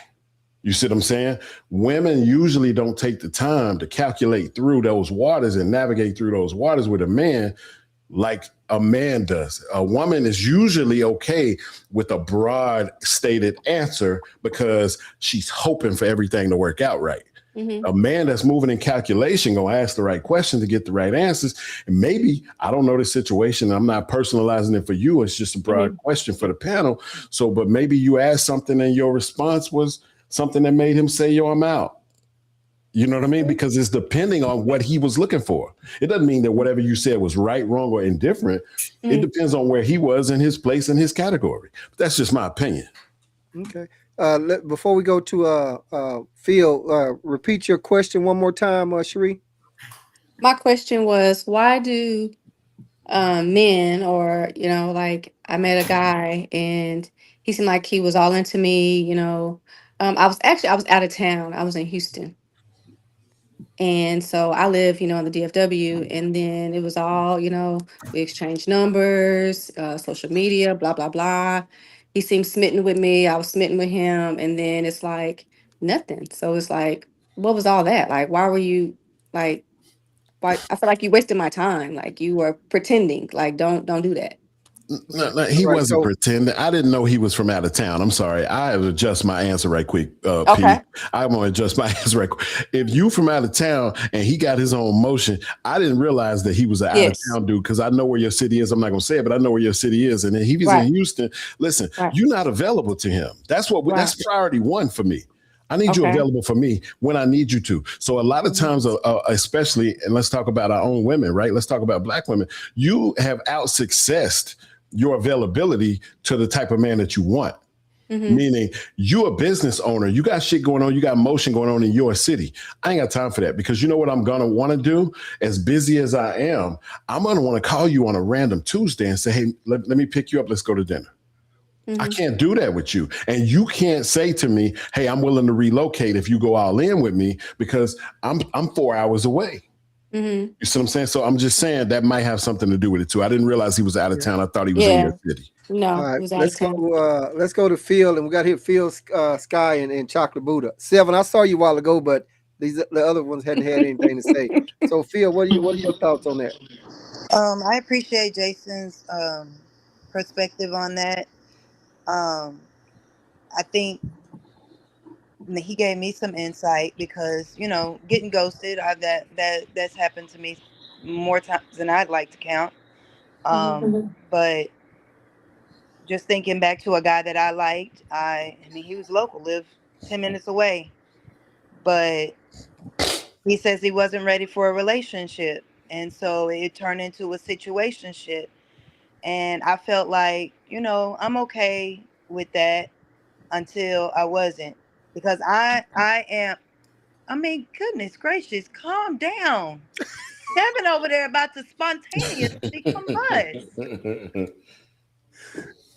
Anyway, the point is, 7, is that he would go 3, 4 months, 5, 6 months without talking to me, and then one day just pop up. Damn. So I got tired of that, so I just didn't respond. The last time I heard from him was in December, wishing me Merry Christmas.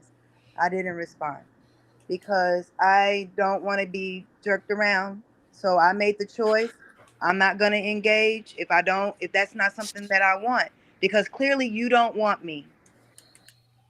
So I'm not going to engage with you because I'm tired of just being a plaything.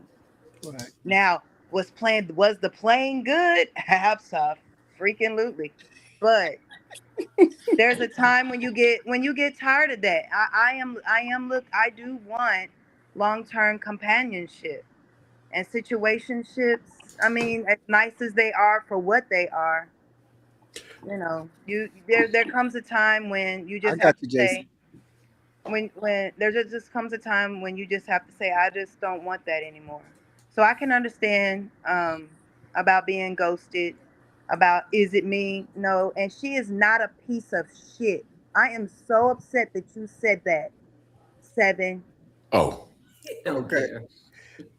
All righty, and so we're gonna move right on. I need to hit Elise and Chocolate Buddha 7, and then Jason. So and then I'll just say a couple of things. So Elise, go ahead. Well, Cherie, I've always felt like if a man wants you, he's gonna show you. He's Absolutely. not gonna let you bullshit you around. Because from what I'm hearing, from what I've been told from men themselves, they're not gonna let another man get a chance to get you if he wants Right. you. So I don't buy all this what Jason talking about. I don't know men that when they want you, baby, it ain't a question of whether you out of town or not, because they'll fly you in or they'll fly in and they'll Mhm. figure it out. So I'm not trying to hear what he's saying about, oh, a man, you're not option. And if he's option, he don't like you like that. So that's Right. how Jason's making you seem like you're an option and you're not one. And I'm gonna move on. I'm just gonna leave it there because I do have a question, but I'm gonna leave it at that. I feel like What Miss question do you Fields have? said. Yeah, I was gonna answer that. I didn't want to cut her off, but Well, I wanted to ask you too, and Mhm. Miss Fields, since she said and shared what she said. Do you Yes. think that it's more women than it is men, and that's why we getting jerked around with some of these guys who know that?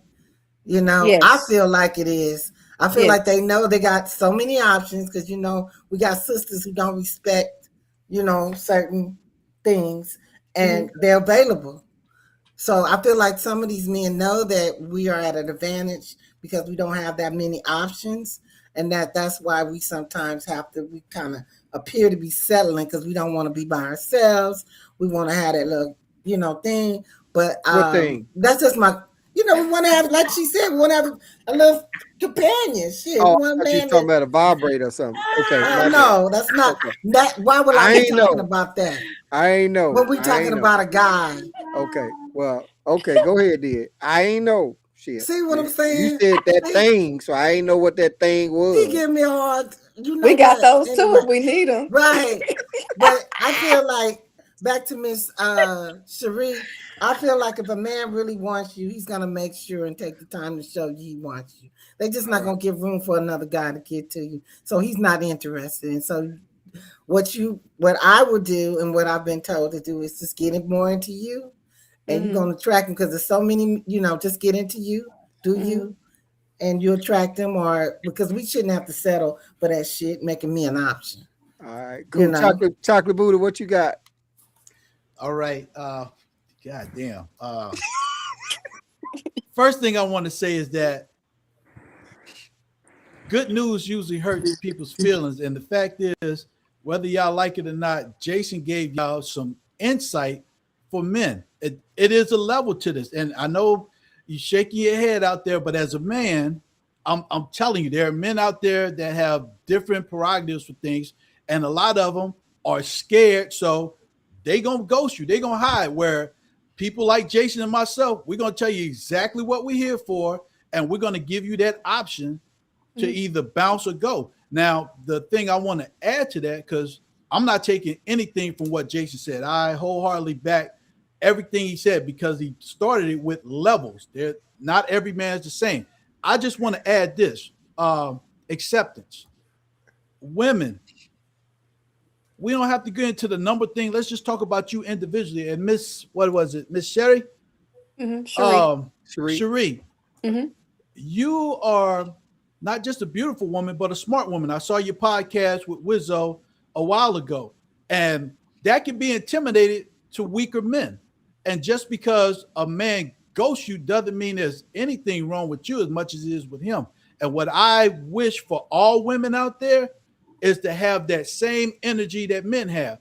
If a motherfucker ghosts you, they telling you something, believe them the first time. Don't give them a chance. If you decide you want to have that good thing, and we're not talking about vibrators, Wizzo, and that's your choice, go ahead and do that. But when you feel like that's enough, you have the absolute right to make that change. And for all the women out there listening, don't ever let a man make you feel like you're the one that's inferior. Y'all both adults coming to this thing, and if he can't be honest, brutally honest, and let you know whether y'all had a good time or not, what his intentions are and stuff, believe that motherfucker the first time and keep moving. And I'm gonna leave it at that. I yield the mic. All right, 7. I hadn't forgot about you. I got to go to Creed, Jason, and then hit 7. Creed?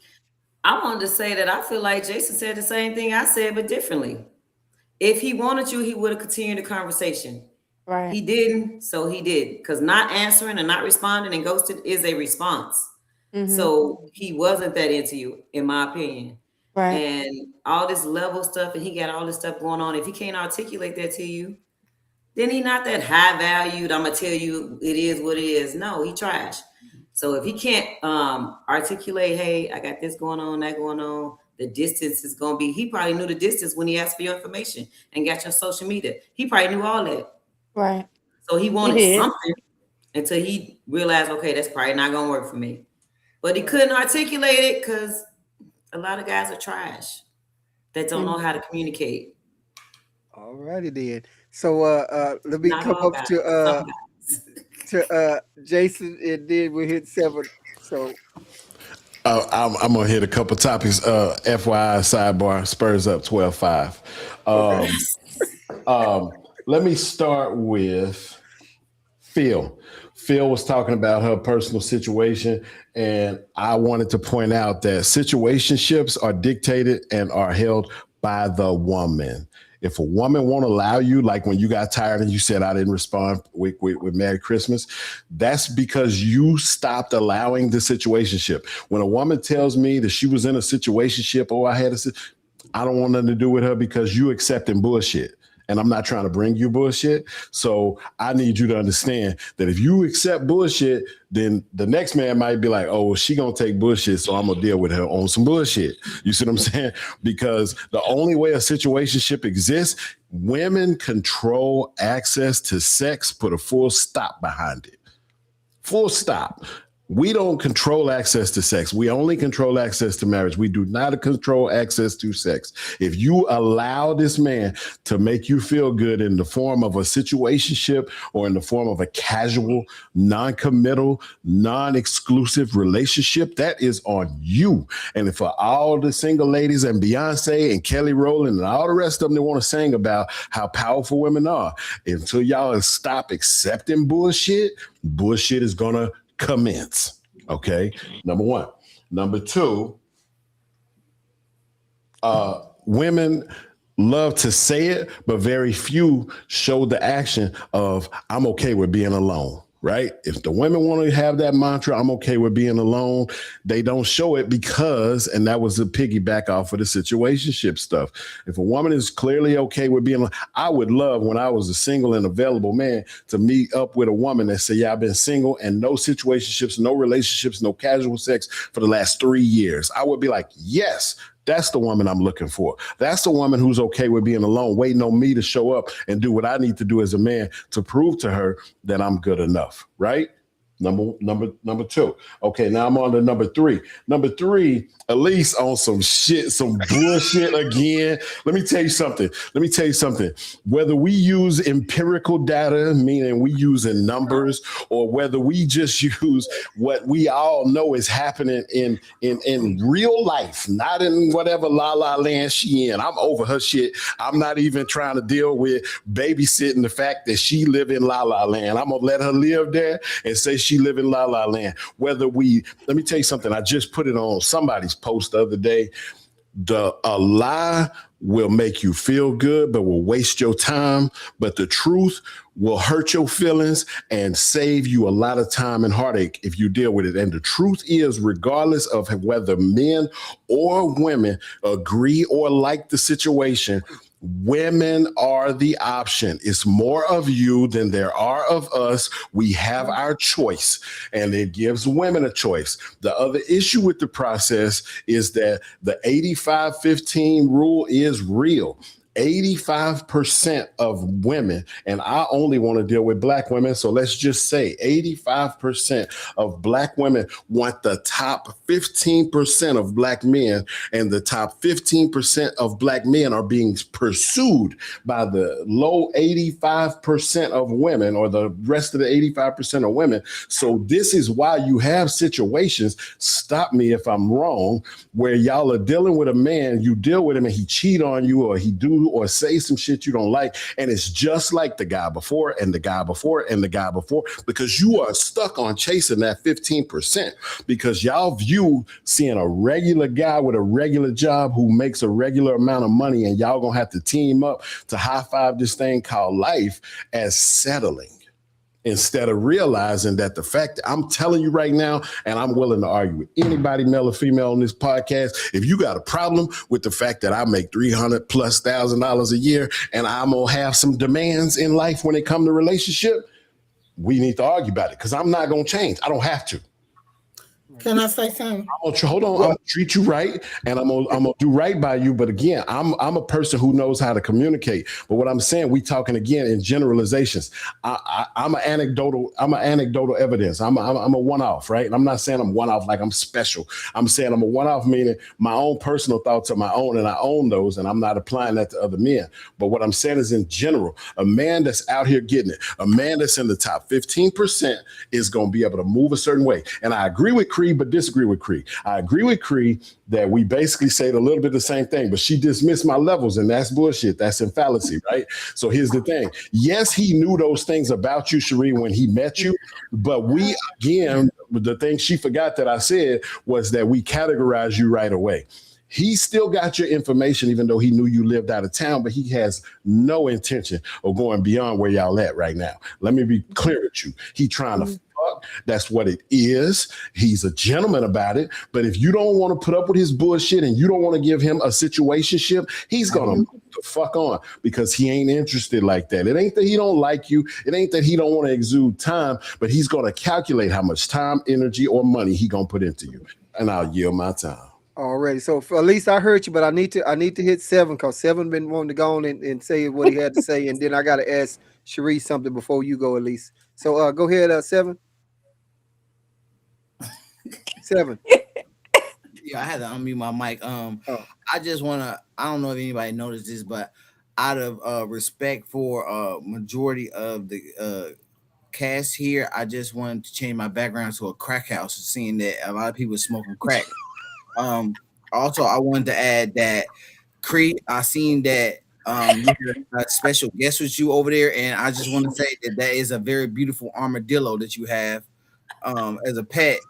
Also, I want to say that you can definitely tell by the answer of a lot of these women that they're fucking delusional, because all these answers from these women is coming across like all of them just think that they fucking perfect teens. This is the fundamental problem with a lot of women. Now, I can understand that this woman below me is very beautiful, but like I told Wizzo before, you could still put makeup on a turd. It's still a piece of shit. So it doesn't matter. people will find out who you are and they don't like you. And on top of that, most niggas just want to fuck. So I'm gonna go to what Jason was saying. It definitely matters in what phase you catch a man in, but it matters what phase you catch a woman in too, because 9 times out of 10, a nigga just want to fuck. And truth be told, 100% of the times, anytime a nigga approach you, he wants to fuck. It's just, does he get to know you well enough to not just want to fuck? The thing is, he probably got to know you and he don't want it no more. That's why motherfuckers be against it. That's why I just cut straight to the point. A lot of times people find out who you are and they don't like you. That's okay. Men have to deal with this. A lot of men know that we're not perfect. A lot of men have to deal with the fact that they're ugly. Women, y'all are the only motherfuckers that don't want to deal with this. So when you ugly, you go buy shit for your face. And then women say silly shit like, oh, we could do that. Men got beards and shit. Bitch, just grow out of my body. This is a part of me. What are you talking about? You know what I'm saying? Okay, some niggas get toupees, but more bitches get wigs. Like, come on, man. Men is not out here just buying shit where they wasn't. I'm gonna put it like that. Now niggas is definitely getting hair pieces. That shit is weird as hell. But a lot of y'all is completely delusional. Okay, so another way to put it is like this. You can tell that women are delusional because Shorty just said that she was having a situationship with this nigga. So obviously she didn't want a relationship with this nigga until she wanted one. She was cool with him fucking the shit out of her though. Then you got the whole aspect that you don't see niggas on the line twerking, showing their bodies and shit for money. This is women. Women are doing these things, but then y'all want to complain about not getting a solid nigga to have a relationship with. If I see you selling pussy online, I'm gonna fuck the shit out of you and stop talking to you. That's just the facts of it. You're a whore. A lot of y'all motherfuckers be prostitutes, man. Calm down. We not hating on you because you want to sell pussy. Just do it with pride and stop trying to get a nigga to wife you and you're a whore. Like, no, that's not how the world works. A lot of women are delusional because y'all want y'all cake and eat it too. If you're gonna be a stupid bitch, you have to live in their reality. Don't motherfucking be like, I got you, Cree, but and then at least gotta go. Now you want to be a housewife. That's why I used to go to church and fuck a lot of bitches because there's a lot of whores in church, man. A lot of them, Oh my God. a lot of girls in churches retire whores. They act like they just holier than thou, but they sucking dick for God, and I'm there. You know what I'm saying? All right. Let me say this right here before Elise got to go, and then Cree, I saw you.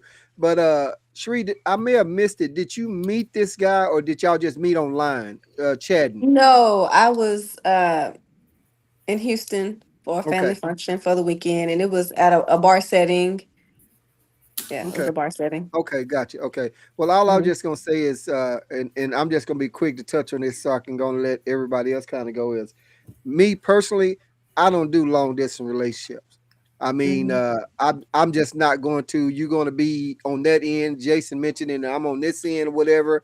It's not going to work. Somebody going to be wound up, in my opinion, relieving themselves some other kind of way, also, whatever. And I'm not doing no long distance. He may have got your number.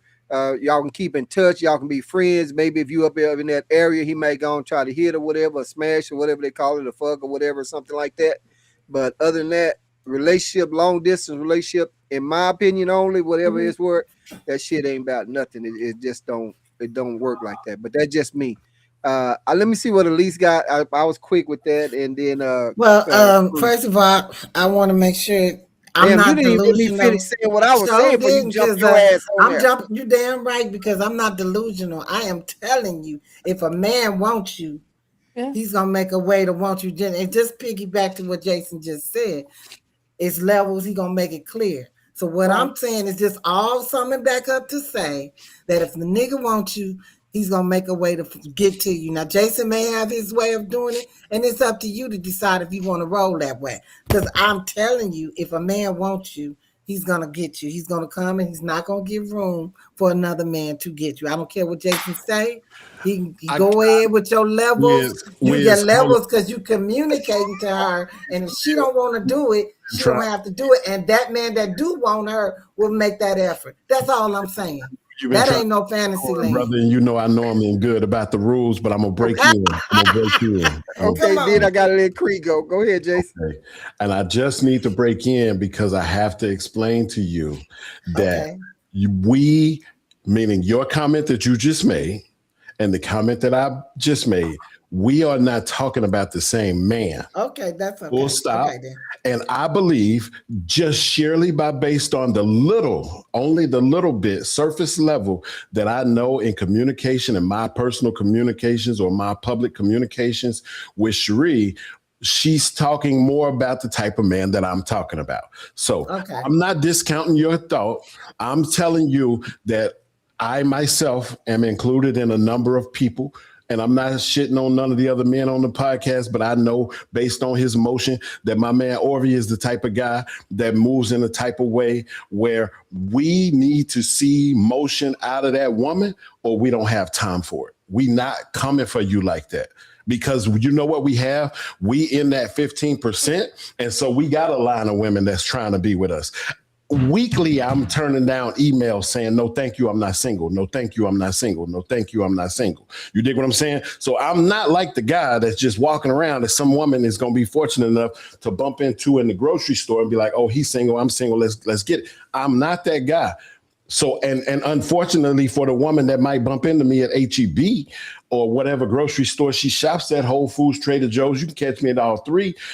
I'm moving a different way. I'm not chasing you down. You need to be available on my random ass on call, in town, out of town, in the country, out the country schedule, or I don't have time. And so I'm not coming at you like that. So I'm not saying that what you're saying does not apply to a lot of men. I'm saying she deals with a different caliber of man. She deals with a man that's calling her from the plane because he's on a flight. And I'm not trying to get in her business. I'm just assuming that she deals with that type of guy. She's dealing with a dude that she talked to and like my guy Orvie, he was in Minnesota yesterday and today he's in New Mexico. Or he got, you see what I'm saying? He got motion. So she's dealing with a type of caliber of man. My response is geared towards the type of man that I assume, and she can correct me if I'm wrong, that I assume she's dealing with top tier men, not based on just money, not based on just looks, based on motion. Women deal in the physical. They can put their deck of cards out in the physical, but men have to deal in results. We have to deal in money. We have to deal in motion. We have to deal in what do the other men in our community think about us as a man is going to decide what type or how many or whatever woman I can deal with. It's not about what I look like. I'm probably ugly. I just don't know because the women are still lining up. You dig what I'm saying? I don't have to know. I'm probably overweight, but I don't have to know. You dig what I'm saying? Whereas a woman has to deal on her physical initially. And again, like I told her, it's my opinion, and that's all it is a humble opinion. Maybe she's outsourced her own. She's too successful to where you have certain men that are saying, I ain't got time for her because she don't have the mobility of a woman that's able to just move on a dime because she got her own motion and she don't need it. And I'm going to say that, and in saying that, I'm going to say as an example of what type of man I'm talking about for myself, is that I don't need and can't handle and won't deal with a single independent woman. You got too much motion for me. I need you to be on my schedule, my girl. I need you to be on my schedule. And so if you can't do that because you're too big, I already know that, and I'm going to gracefully bow out. But like Seven said, if you trying to give me something on my way out the door, I'm going to get it. If you know you don't meet my requirements, but you're going to give me a situationship, and because maybe my requirement is that you don't have a bunch of kids, young minor children, and you got 3 minor children, I'm going to do what I got to do, grab a Capri Sun on my way out. You dig what I'm saying? Because I'm not going to give you that motion you're looking for. So I'm not saying you're wrong. I'm saying we speaking about 2 different type of men, and that's all mine was on. I yield. I'll go back to mute. All right. And then before I let Creed go ahead and say something, I'm going to say, Jason, you getting all them emails and all that shit like that. That's because you had dark skin. Back in the day, when light skin was in, I was probably getting some of that shit. But right now, I don't get a motherfucking thing. So light skin ain't in like that now. I mean, not for the guys. But anyway, Creed, and they're going to hit up Chocolate Buddha. Creed, what's up? I just want to say, Seven, off the chain as usual. I love the background, though. First of all, I'm an advocate for women keeping their legs closed. Because I do agree with the men. Women, you have access to the sex. I do agree with that. 100%. Secondly, It does not make you a whore though. Like, but I really want to get the men opinion. I know Seven gonna say yes, it makes you a whore. If you as a grown woman decide to be a part of a situationship, now I wouldn't agree with being a part of it knowing you want more because you set yourself up for failure. But if you agree that, hey, this is good for the moment at whatever time in your life, that does not make you a whore. Are the men saying that they would see a woman as a whore if she say she was a part of something like that because she wasn't ready to settle down? Oh, Chocolate Buddha, go ahead. Okay, Chocolate some Buddha. men might. Oh. Yeah, can you hear me? Yeah, we got you. Some men might not agree with me, but I don't give a fuck. Absolutely not.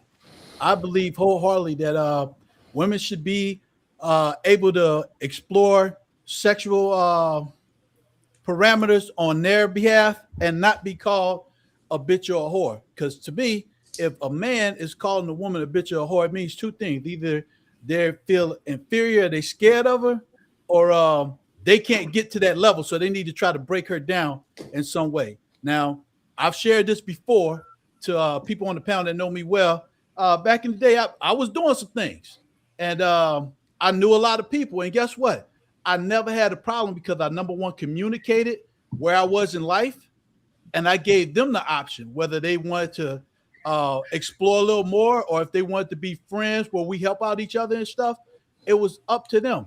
And personally, I'm just sick and tired of people that do this cop out to say, well, if they fucking like I'm fucking, then they must be whores. No, I'm not going for that, and I'm not going to stand for that. If a woman knows, and this is the part that I key on, because I think this is where me and Jason are parallel on things. If a woman is going to communicate the way I'm going to communicate, we're not going to have any problems because there's no assumption. We're talking about what we're going to do. We're talking about how it's going to end. But if we're going to play this role of, okay, I'm just going to do this until I can get a man, then I can probably get a ring, that's the same as a dude ghosting you and stuff. Communication should be the part. We're not talking about kids here. We're talking about adults that should know how to talk. And if you're having that conversation with somebody that's willing to have that real conversation, any kind of fucking you doing is going to be good fucking. But when you doing these lies and trying to build this facade or trying to be Mr. Cool Dude, that's where the problems come in because people are not being truthful. So be truthful. If you want it, get it. If you don't want it, say that. I see you, Seven. Yeah. Cree, one more time for me because I didn't get to, I was doing some other stuff. Repeat your question for the guys one more time, please. So I was saying that does it make a woman a whore to the men in the panel? I know Seven said yes, because she decides to explore her sexual, be a part of a situationship. Like if she agreed to that, because that's what she wants. Maybe she's too busy. So did she tell him? I mean, is that something that he know about, or she's telling him about, or she just doing it by herself? Well, I don't know. I'm just basing it off of him calling Phil that situation and saying she's a whore. And then I think Jason was like, I wouldn't even talk to a woman. Well, that's where it came from. I mean, let's just be real. No, I'm just saying I did not say she was a whore. Yeah. Well, not her in particular, but based off the situation. Right. He's saying, if you're going to willingly be a part of a situationship, and you was like, well, if a woman says that, I wouldn't deal with her. And I mean, there's nothing wrong with that. It's your personal preference. Right. But that does not make her a whore, is what I'm saying. No, I agree. And when I asked the question, it was, do the guys all view it the same way? And now I see it's not. Yeah, and I didn't say I had to get some clarification on that. I mean, I don't, but I mean, if she's going to tell me, hey, I need to go on. If she's telling me, hey, I need to go and venture out and do whatever, however she might want to tell me, then by all means, go do what you do. My thing is that, maybe that's because I'm on an older level too or something. I don't know, but I don't know at what point in the relationship people are using condoms and stop using condoms without getting a STD test or get this test or get that test. So I don't know, but I mean, I like to know.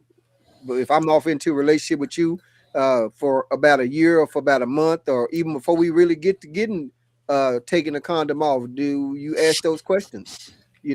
Because you should. But to say I don't call her no hoe, she want to go ahead and do whatever she want to go do. If she let me know, then that lets me know because I might not be doing that at that time. But if she want to go on and explore or whatever she want to explore, hey, let me know and then I'll go and move on. So I don't know if I kind of asked you a question, but I'm definitely not going to say she's a whore do anything like that, she can go fuck whoever she wants to because it's her pussy. Not talking directly to you, Phil, but I'm just saying in general, So I want to make sure I said that. So with that being said, I'm usually quick because I was gonna go to Phil. Jason, go ahead. I got you, Seven. I just wanted to take my turn. I rarely get excited, but I like this relationship stuff. So I want to talk about, first of all, I want to make it clear that I didn't suggest whether he went. I don't even remember whether he went before or after me, behind me, over me, or under me. Yeah, I don't remember when Seven went, but those are, again, like Orvie say, those are his opinions and his alone. I didn't suggest even a little bit that having a situationship made you a whore. What I was pointing out is that situationships by women, I'm not focusing on Phil. I'm saying any woman, the woman has to allow a situationship, number one. And then to Cree's question is, do I, as a man, consider a woman who is involved or has been involved in a situationship a whore? Not necessarily, meaning if she doesn't have a history of whore behavior, no, she chose to have a situationship. Do I think she's a whore? No. But do I think it's a little scratch on the paint? You see what I'm saying? Yeah, look, you got a little scratch on the paint here. You see what I'm saying? Because what's important to me as a man is how much access have other men had to you. Right? If I'm a man and I'm considering a woman, I want to know, which is why I'm sure all of the women on the panel have dealt with a man saying, how was you moving before you got with me? How many people you slept with? They want to know that history, because your availability to give other men access to you or restrict that access is what I'm placing my value on, because to you as a woman, because I am valuing your femininity.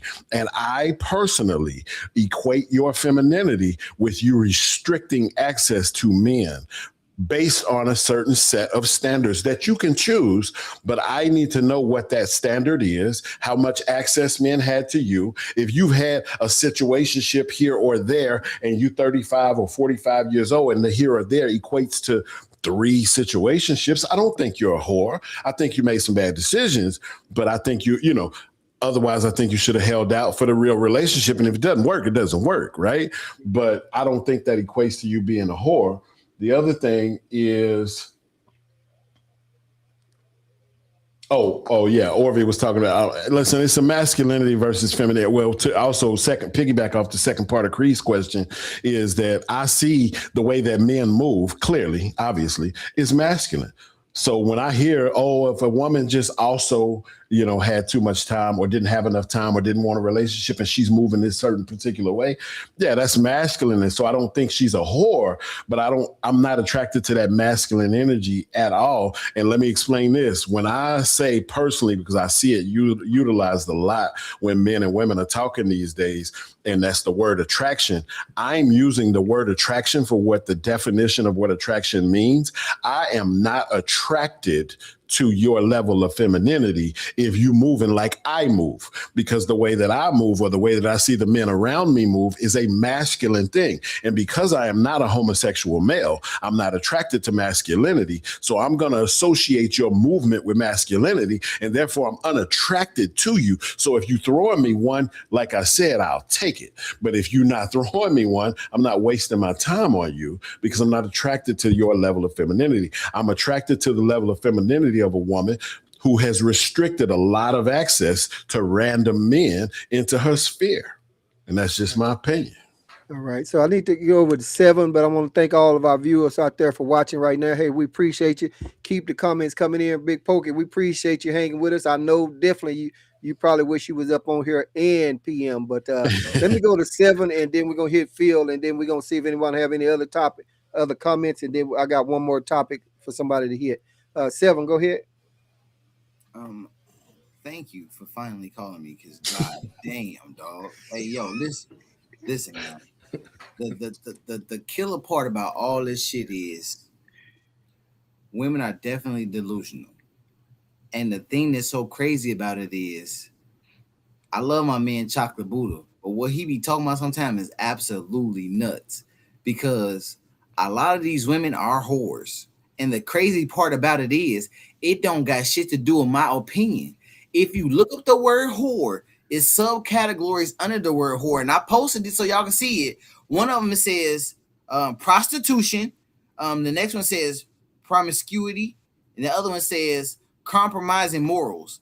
Yeah, they're definitely whores because most men are whores. And the thing about women is a lot of women don't want to accept certain truths, and they want to say shit like, not all women. And then they be like, not all women are like that. Not all men are like that either. But y'all want to clump all niggas together and be like, all men are dogs. Shut the fuck up with that bullshit. Majority rules, that's a math thing. So if most y'all's doing whole shit, most y'all is whores. The majority rule, all y'all is with the shit. You know what I'm saying? Like, the thing is, everybody want to be so sensitive. Like, being called a hoe is such a bad I see thing. you, Chocolate. You selling pussy for money. How am I the bad guy? I'm just calling it what I see. So stop being so sensitive. Acknowledge what you are. Accept it. Not all women are bitches, but all y'all are females, and majority of y'all are selling pussy in some way or just giving it up. So I don't understand why everybody want to be so sensitive. The key thing for a lot of people to realize is this: you may say men may not be shit, but how many of y'all got kids and y'all not with y'all baby daddies? Most of y'all is hoes, man. And the thing is crazy because science tells you when a woman has a baby, the baby DNA becomes part of her DNA for the rest of her life. Half of that baby's DNA is a man's DNA. That becomes a part of you, especially if you just fucking niggas out here. The shit stays in you for a while. So the fact that you fucking niggas on niggas on niggas, you just getting a load up of all this information. You mentally ill and you're a whore. So relax, man. All right, let's go to Phil and then hit up Chocolate Buddha and then see if anybody want to close out on those on that topic that Cherie had asked in Phil. I mean in Creed threw out there. Phil, go ahead. What you got? All right. I am now definitely regretting bringing up my personal situation. Getting slaughtered for making a choice. Now, listen. Okay. The reason why I brought it up was because I chose to end it because he was not communicating on a regular basis with me. So, being ghosted was the reason why I brought it up in the first place. My definition of my situationship is I chose to be with one person because I do not dick hop. I don't dick hop because I'm not that type of person. Okay. I pick one guy and that's who I'm with. We don't have to be in a relationship, be boyfriend and girlfriend, because he told me up front, I'm not looking for a relationship. And I said, well, I'm not seeing anybody. I'm not talking to anybody. I don't have anybody on the roster. I don't have nobody sitting on the bench. He is the only person that I'm even remotely talking to. So I'm attracted, like it was very, very strong physical attraction. So I didn't have a reason to say no. He is around my age. He lives close by. I enjoyed this conversation and we hit it off. But when I saw that the communication was inconsistent, I chose to not communicate. And therefore, because the physical part had been cut off months before. So, because of, yeah, it had been 6 months. And then he just popped back up. And even before that 6 months, I had seen him one time. And then it was 3 months before that before I even talked to him again. So when I say this is a situationship, it's someone I choose one person to be with, and we're not in a relationship. We're in a situationship, and he is the only person I am physically with. So before that, I wasn't in a relationship for 2 years before that. So I'm not a dick hopper. I know I'm not a whore, as it was so eloquently put. I know who I am. I know my worth. I know who I let in my personal space. And I am extremely picky. I have gone a year being celibate. I am not above not having sex. It doesn't drive me like that. Sex is an accent to a relationship. So I understand your perspective. And I'm so happy you said the magic words because I was like, is he going to say it? Is he going to say it? Is he going to say it? Yay, he said it. Yeah, men are whores. They get a gold star for having the sex with the most women that they can get their hands on. Meanwhile, women are labeled with a scarlet letter on their chest if they have more than 2 sexual partners. Men want to be whores and then have a virgin for a wife. No, you don't get it to have it both ways. You're not supposed to soil her because you done been with 150 women, and then you want to say, well, I'm a man. A man should have a virgin. Forget you. For real. For real. Like, I'm going to need you. That's the fucking delusional. You want to use the D word? That is someone that's delusional. A man that has been more ran through than a damn siphon. You want to sit up there and say, I'm the man. I deserve somebody that has a low body count. Meanwhile, yours is in the fucking stratosphere. Get you. You want to talk about delusional? That's delusional. So don't be sitting up here calling women whores and that's the way you move. That's the way, because that's your mentality, because I you gotta go think to women somebody are else, Steven. pieces of meat. Yeah.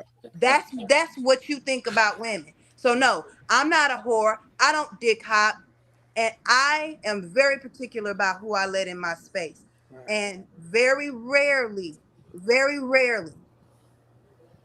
do I put myself in that situation. I'm very particular, and I don't mind going a long time without sex. It doesn't drive me like that. And I'm not one, well, if you're going to give it to me on the way out, I'll take it. Fuck you. No, absolutely not. Keep it stepping. I don't need your dick. Right. I got me a good toy at home. I'm good. Right. And let me say this, because Seven, I heard you, but I gotta go to Chocolate Buddha. But Seven, if you want to put it over into the chat, you have to open up another window to type it over there. You put it in the private chat, and then that means I have to copy it and paste it, put it over there. But you can open up another window and you can type it off in that chat too. But I'm gonna come back to you, but I gotta try to work the room. Phil, I will say this, that at some point in time on all of the podcasts, someone always says something personal about themselves, about their life, so I mean, you saying maybe you shouldn't, or you feel like you were getting slaughtered. Oh, But I was joking, Wizzo. oh, okay. I don't come on here with no thin skin. I was Yeah, really okay. joking. Yeah. I love hearing the perspectives of the men on here. It was a variety of things, and it's always good to hear perspective from different guys on situations. So no, I was joking. I know you can handle it. Okay, cool. All right, I just want to put that out there. So I got to go to Chocolate Buddha and Seven. Before I come to you, I got to make sure that the other ladies don't have anything before we can get ready to switch gears. I know some of y'all might want to go. We've been going 2 hours. Nah, we rolling. I don't want to hold y'all. I want to keep going. But if someone have to leave, make sure you send me a message in the chat or whatever, so I can make sure you get some closing comments. Chocolate Buddha, go ahead. Okay, first and foremost, I want to thank Philette for sharing her story, because I think it gave great content to the pros and cons of what a lot of women deal with every day and what some men have been playing with. As far as the dick hopping thing, that's a crazy thing to think about as far as like sex, because again, I used to live another life where a lot of my friends were dick hoppers. And I guess I qualify as a whore because I did have a lot of sex and multiple partners. But the thing that I stand firm on is I don't care if it was 2, 5, or 500. That doesn't mean that somebody could be defined as a prostitute or a whore, especially when it comes to women, when, like you said before, men are given a badge of honor with that, where women are dragged through the dirt. Now, I want to stress why I focus on the words whore or bitch or some of the other derogatory words to women. Even though I have a calm demeanor, I'm very comfortable with violence. Killing somebody is not a problem with me, and everybody that knows me, they know what I'm talking about. Cool. When you make the decision to take somebody's life, usually the first thing you have to do is disconnect that person from being a human. The easiest way to do that is calling them a name. When I put a bullet in somebody, I don't see that as somebody's child. I don't see that as a human. I see that as an enemy combatant. I see that as something that came up and just has to go down. This is why I am horrified when I hear people say this about women. And it's not saying that all men that use this would rape a woman or kill a woman, but everyone that has raped or killed a woman or girl, they never called them by their name. Mm-hmm. They had to make them something less than human to do that. So again, if this is your belief, I'm all about you having your belief because I can't change belief. But if you want to talk about facts and stats, you look at the numbers, you look at the violence perpetrated against women, and you look at the type of men that did it and how they perceive women to be. So I'm never going to change that. I've been working in this field for 20 years. And even if I wasn't working in this field, I have a level of respect for women as humans. So when that is said, people can say what they want. But when I hear those things, I'm thinking about the potential of what could happen. And again, I'm not saying that all men that say this do this, but I've seen a lot of men that I had to deal with in a physical manner that felt women were just that. So I'm never going to change that. And I promise you, if you see me in the street and something like that's happening, it's probably going to make the news because I'm not going to let it fly. And I'll release the mic from that. Thanks. Let me go to Shree. She's getting ready to have to get out here, so I want to make sure she gets something Don't go, out Shree. before Don't she go. got to go. Don't go, Shree. I know Don't I gotta go. get my son, but I just want to say it was nice being on again, seeing you all. Definitely want to finish the conversation about the whole men dating, and because I was married for 20 years and Oh, divorced and was in 2 relationships after that. One of them passed away. And so I just find in the dating world, it's so many games that men and women play.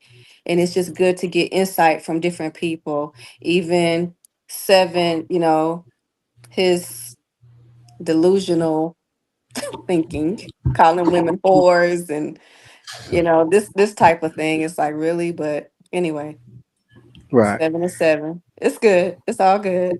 But Well, Shree, we definitely appreciate you coming on all the time here on Wizzo Talk, and yeah. maybe I'll try to set up one that deals with just relationships and get a couple of women on, and they can get the men on, and we can just Yeah, we strictly can come talk back. about relationships. So I'll try to work on that, and I know Pokey and PM would probably like to be in on that too. So we'll try to see. My issue is sometimes getting the ladies, but right now I got a group of ladies like you ladies. Y'all, if y'all off and don't have anything going on, you're more than welcome. Y'all always here for me. So, but we appreciate you. Any guys got a quick thing before Sheree get out? Real quick, I have a question. Real quick. Yeah.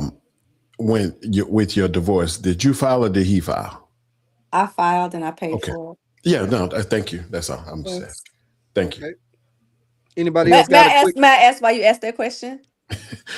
Because I'm a firm believer in empirical data, and the empirical data says that 83% of women who are divorced filed for divorce, meaning they gave up on the marriage, or they found something in the marriage that caused them to say, "I don't want to be here anymore." And I'm not saying I don't know your situation. Right. There may be very valid reasons for why. I was just thinking about that statistic when I asked that question. I got you. Yeah. Okay. Anybody else got anything for Sheree before she get out? Thank you for sharing your story, Cherie. We appreciate you being here. Yeah. Thank you. It's nice Appreciate it. meeting And you. Cree always have relationship podcasts, but she hadn't been going live and I She don't ain't know how been doing long, none. and shit. So, Oh, Come on, but Cree. we appreciate you, Sheree, and we'll get back to you, Cree. Well, you said something because you muted. Hey, I'm we not used can't to hear you. mute myself. There you go. I was gonna say I had to get my relationship stuff together before I come back on the podcast talking about relationships. Okay. Well, we're gonna work out on something. I'm gonna see about assembling a team together, and we're gonna talk about some relationship. But I am booked up this month, so it'll You probably need be a next hug, month. huh? Before you can do your podcast. Okay. With that being Bust said, out crying and stuff. let's get I out. want to do one with just 7. Damn, you want to do one with just 7? I want to. Yes. I Okay. want to go Well, inside his head. Like what? Like okay. Well, You see I'll his set that up. background? That's what's inside his head. Elise already said she wanted to go with 7. God damn. Okay, I don't know if y'all want that smoke, but we'll set it up though. Get out of there. So what we appreciate Sheree, and all we'll keep right. in touch by all means. Okay. And anyone else, if anyone else have to go, y'all make sure y'all hit me up so we can make sure you get some closing comments before you get ready to go out. Don't go. And Okay. Don't let go. me go to Phil. Phil, do you have anything to throw out there for us today? Oh, 7, did I forget you for something? Oh, okay. Well, let me get 7. Okay, I didn't know I forgot you. My bad. Go ahead. Come on, man. You gotta do better with this one, man. I've been waiting, bro. This shit crazy. Listen, man. I just want to speak on a few things, man. It's gonna come off because people can't handle the truth, so it's gonna come off really spicy, man. One. All right, Sheree. Why the fuck do all these women want to keep talking about relationships and they not in no successful relationships? Y'all just giving bad advice to each other at this point. 2, just because you're not dick hopping don't mean you're not a whore. Oh, You still doing whore shit because you're not in a relationship. You stated that you didn't want one. So why is you fucking? What if you got pregnant by this nigga?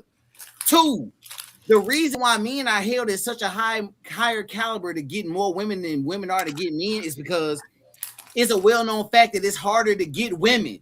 So men see that and we honor each other in the game that we got to fool y'all dumb motherfuckers. Then y'all want to sit here and try to act like niggas when really any nigga will fuck you. It don't matter if you think you a teen or not. If I'm on a bad day, I'm still gonna hit because you let me.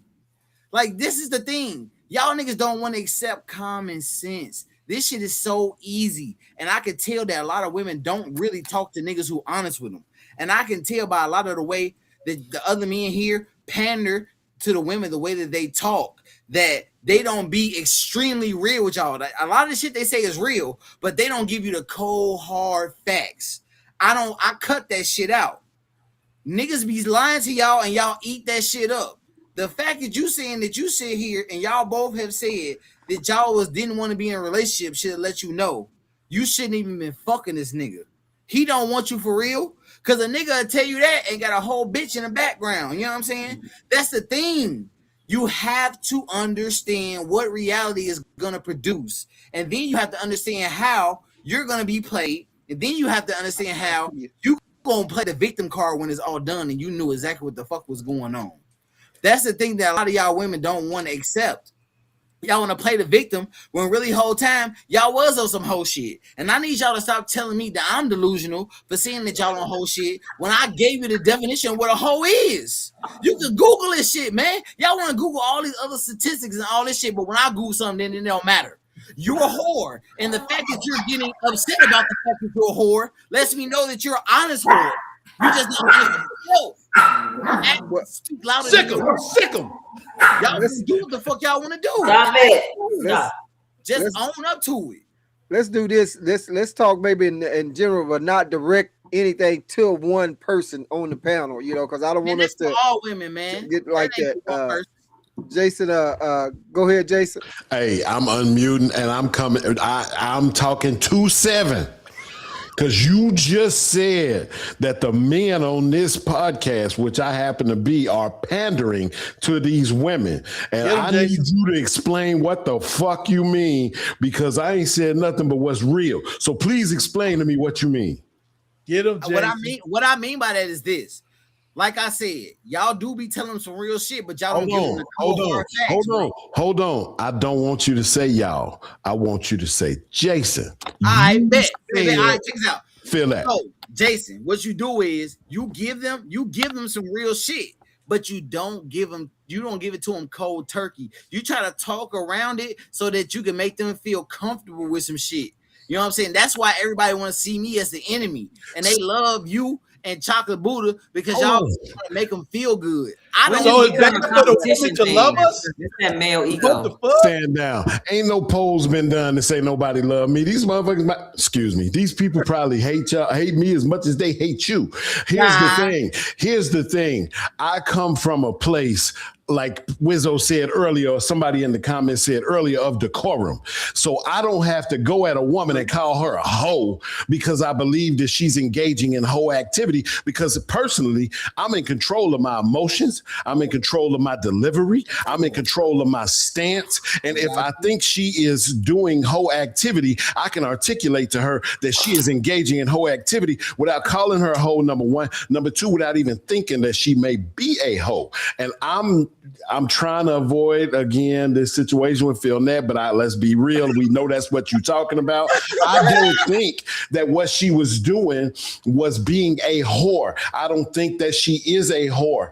Do do I think that the activities of any woman, I'm separating it from Phil Net, I'm saying any woman engaging in choosing to engage in a situationship or relationship is engaging in some whore-like activities or some access issues that I personally have? Absolutely. Because I ask questions like, okay, if you in a situationship, hey, why is he being held to a lesser standard than the man that's going to come behind him? Exactly. That's the problem I have. But do I think that equates her or any other woman or any woman involved in a situationship with technically being a hoe? No. Do I think that there are women? Hold on. Do I think that there are women who are whores that are in situationships? Absolutely. Yep. Do I agree with Orvie? Let me deal with that. Do I agree with Orvie that the fact that a woman is moving a certain way, that it's not okay for a man to move? He's wrong, because here's the thing. We as men, we as women don't have to agree with whatever these definitions are and whatever society is saying for it to be fact. Fact is one thing and it stands on its own. Opinions of what the fact is where we all stand, male or female. And so the fact that Orvie is saying, oh, well, if she does this or she does that or whatever, that, listen, it's irrelevant. The reality is that if you have a vehicle and you have 400 drivers of that vehicle, that car is a piece of shit. Okay, it's been abused and used. If you have one car that's had 10 drivers, that car probably might be in some pretty good condition. You see what I'm saying? So whether we like the situation or not, women, when it comes to sexual prowess and sexual energy and sexual health, women are like cars and men are like houses. We appreciate with the movement of families moving in and planting a tree, and the next family move in and put up rain gutters, and the next family move in and put it on a new roof. That value is increasing on that house. That value of that man is increasing. As a car, you get different owners. You get somebody to smoke in it. You get somebody to break a window out. You get somebody to get a busted tail light. Women with more use, let's be honest, whether we agree with it or not, that value goes down. The man peaks at 45 years old. A successful man peaks at 45 years old, whereas a successful and a healthy and a happy woman, and I'm being real, peaks at about 25, 30 years old. And then it's downhill. So I ain't pandering to shit. Where'd he go? Come back. He's still right there. All right. Well, I need him. That's all right. I'm gonna go to Elise after. I gotta go to Elise. But I don't like that pander shit because I don't pander to nobody. Right. Hey, I got something to say on that too, since we beating up on men and stuff. I got you, but let me hit Elise right quick. Okay. Because I hadn't got to get to her yet. And, all right. Elise, before you go, PM and Pokey, I see y'all in the comments. Y'all know y'all didn't want to be on here. Y'all did not want to be on this shit. So I already know it. You didn't want to be on this tonight, shit. But Elise, and then we're gonna hit up Chocolate Buddha and Phil. No, I understand 100% where Phil is coming from. She's not a hoe, and that's it. I'm just kind of listening because everything she said, she's pretty much resonating what I feel. Everything, even though I'm not in her situation, but I've been there and I can totally relate. She's not a hoe. And even Jason echoed it. She just, hey, to me, it looks like she's trying to give him a shot and he's not measuring up to where she want him to go. Doesn't mean she a hoe because she testing him out, So that's how I look at it. I mean. All right, Chocolate Buddha, she I'm sure Phil, right. And then Phil, we're going to come to you because I know you got something to say on that also. Go ahead, Chocolate Buddha. It's humorous to me when somebody says I'm pandering to women and then follows up because they like me. I thought that was part of the thing that you're supposed to get women to fucking like you. But I want to address a couple of things because I know a lot of people feel that because I'm nice and I want to make things easy that somehow I must be wrong. And that's their opinion, which is their belief. They can have it. But for me, this is my life. Now, here's my belief. If we're going to go with definition of whore, then I'm just an old fucking hoe then. Yeah, you go ahead and name that. I got numbers. I got bodies. That's just my fucking life. And I don't give a fuck. I'm proud of it. And the people that I was with, they got numbers too. And guess what? They were consenting adults and we did what we did. Now that I'm 56, I don't move like I used to move, but I'm not ashamed of what I did. And when I talk about the women that I was with, I hold them in high respect because we had communications to do the things that we did. Now, if you have a feeling that they're whores and stuff, again, it's a belief that is on you. If you got a definition to follow that, but that's not going to change my belief. Like we were talking about with those beliefs, can't break a belief. And my belief is a woman can do what she want to do. Now, as far as who we keeping, and Jason and I have had this conversation before, and I believe we're still on the same sheet of music as that. If I tell a woman these are my requirements to be with me and to be my person, hey, that's what it is, or you can go to the next person. I'm not going to call you a bitch or a hoe. I'm not going to make you feel bad about yourself. I'm just going to tell you, you're not in my parameters. And I feel that women can do the same thing. They can say, hey, this man is not in their parameters. And that doesn't mean that they're a bitch or a hoe, whether they turn them down or they've been getting dick down. That's just my belief. Now, I want to end it with this. I'm always going to love me some women. You ain't going to never change me for doing that. And anybody that feels that I'm too soft for women, let's just go ahead and see how many women that love you and do things for you versus the ones that's going to do things for me. Because I promise you, with that kind of conversation, you can't fucking hold a candle to me. I don't like to brag, but since we're going to talk about it, motherfucker, I'm that motherfucker. I'm that motherfucker. And the ones that know me still know me. You know why? Because I'm still that motherfucker. Believe that. All right. I told y'all I was going to try to get off and try to stay on channel, but since you want to know who I am, there you go. Be that motherfucker. We go. I got you, but I had already told Phil she was gonna go next, but Come on, I Phil. will say this: we gonna have to raise the offering up in this motherfucker. But before Phil go, I'm gonna say, all right, Deacon, I'm gonna say this about that whole shit. You know, and y'all know me, I'm always short, quick with mine or whatever. She told me I was too quick anyway. But anyway, that's a joke. I have been. I have been, my first wife, you know, was like 15, 16 years together or some shit like that. My second one was 15, 16. The lady I'm with now, we've been together 13. I am 59 years old. It's been one or two ladies in between when those separations up in there. So there's no whole, I can really go back if I had to and just make a quick little count. But I am definitely not in whole season and have never really been in whole season. All my relationships has been long. And so she told me she wished I was, but that's a different thing. Phil, go ahead.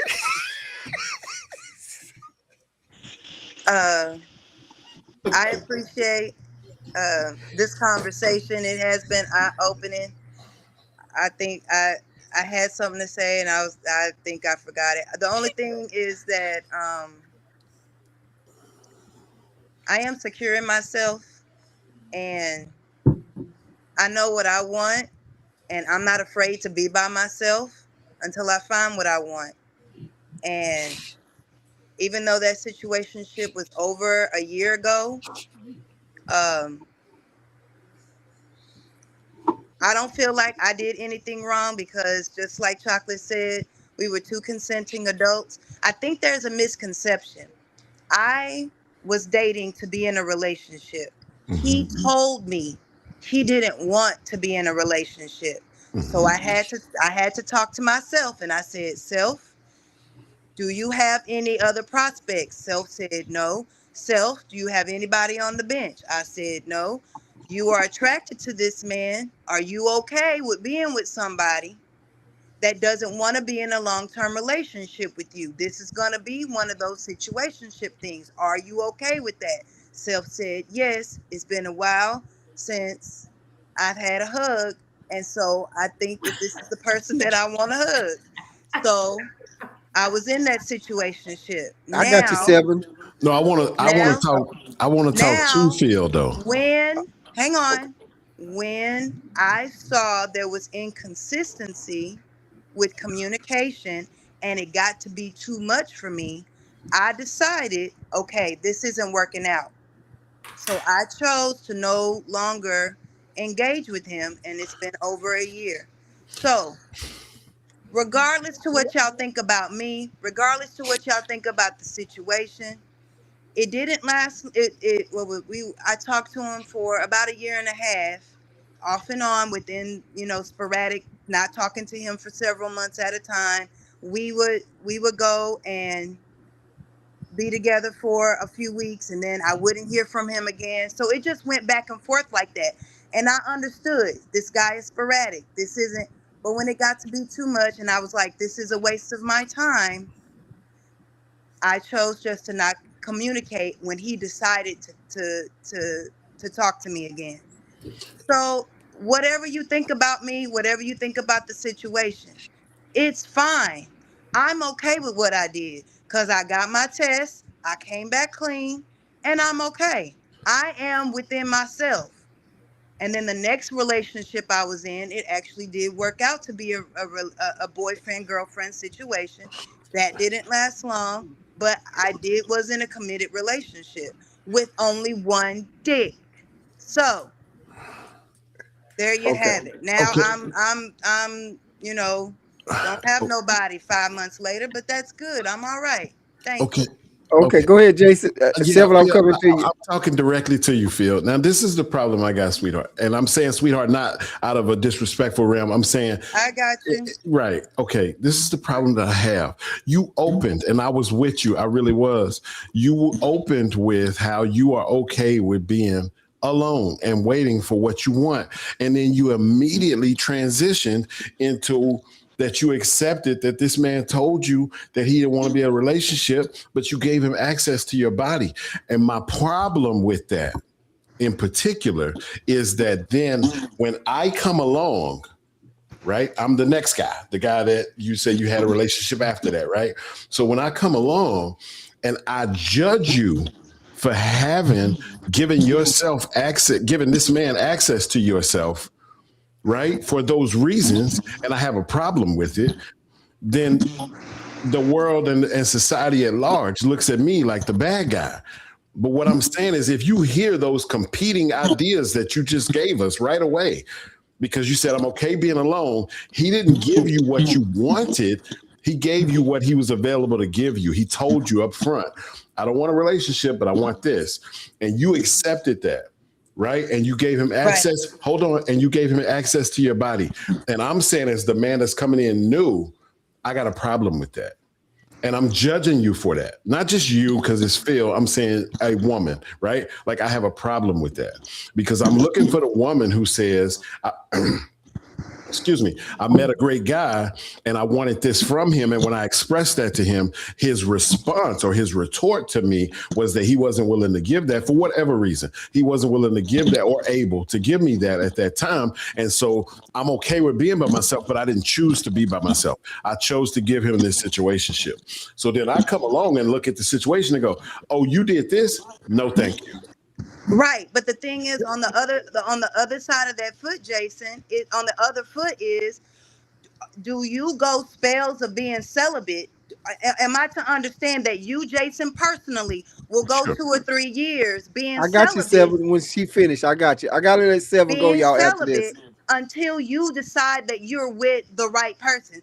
Because to me, that is a double standard. Oh, I have a problem with you picking one dick to be with after you haven't had dick for a year. I have a problem with you having one dick after being with no dick for a year. But I know that I am going to choose that bitch, that bitch, that bitch, that bitch, that bitch, and be with these women until I find the right woman that has gone 3 years being celibate. Like, that's the number that you said earlier. In the hypothetical, so that's what I'm saying. So let me respond. Double standard. You're trying to tell me. No, hold on. Let me respond, Phil. Let me respond, Phil. But you're not doing that yourself. Let me respond, Phil. I absolutely am not doing the same thing. Exactly. Hold on. So to me, it's a double standard. Why are you going to put that standard on me and it's not one that you're even holding up to yourself? Hold on. Let me explain this to you. Can I say, let me speak, please? I'm saying I'm not doing that, number one. Number two, I'm saying I agree with you. It's 100%. Where'd she go? What's I'm happening? here. Oh, okay. 100% it is a double standard. But do you know why I'm okay with the double standard? Because we aren't equal, which is where I started with my whole tirade. Me and you are not the same. The access that I give myself to women is only personalized to the women that I choose to make the commitment to and that choose to accept my commitment to them, right? So we aren't the same. It's not the same. I can have these women. And like I said before, whether we like it or not, men and women aren't the same. We aren't equal. We can't hold ourselves to the same physical, emotional, or spiritual standard because we are not equal. In my own Jason's opinion, we aren't equal. We are not equal. I am going to operate in operational dating while I'm a single man. I'm going to have 10 women on my roster running them through. And then when you have 10 men on your roster, yes, I'm going to consider you a whore. Yes, I'm going to consider you engaging in whore behavior. Yes, I'm going to say it's not okay for you, but it is okay for me. Because what you have in your nest of femininity is your access to allowing men to have access to your body. A man's body ain't worth a fuck. And we ain't shit. I'm calling it what it is when it comes to physicalness, right? We trade in what we have the ability to bring to a woman's life. Now, what I mean by that is if you said to me, Phil, I've been single. I chose not to engage in situationships or whatever. All of these different scenarios that we've all laid out today, and to say that you've been a very kept woman, you've restricted a lot of the access to yourself. And I'm not saying virgin. I'm saying because we're adults, right? I'm saying you've restricted the amount of access that's happened to you, whether that's 2 or 3 or 5 men, right? Or less, right? Like you've restricted the amount of access that men had to your body. And we going extremes here. Let's say I've had 50 women or more, right?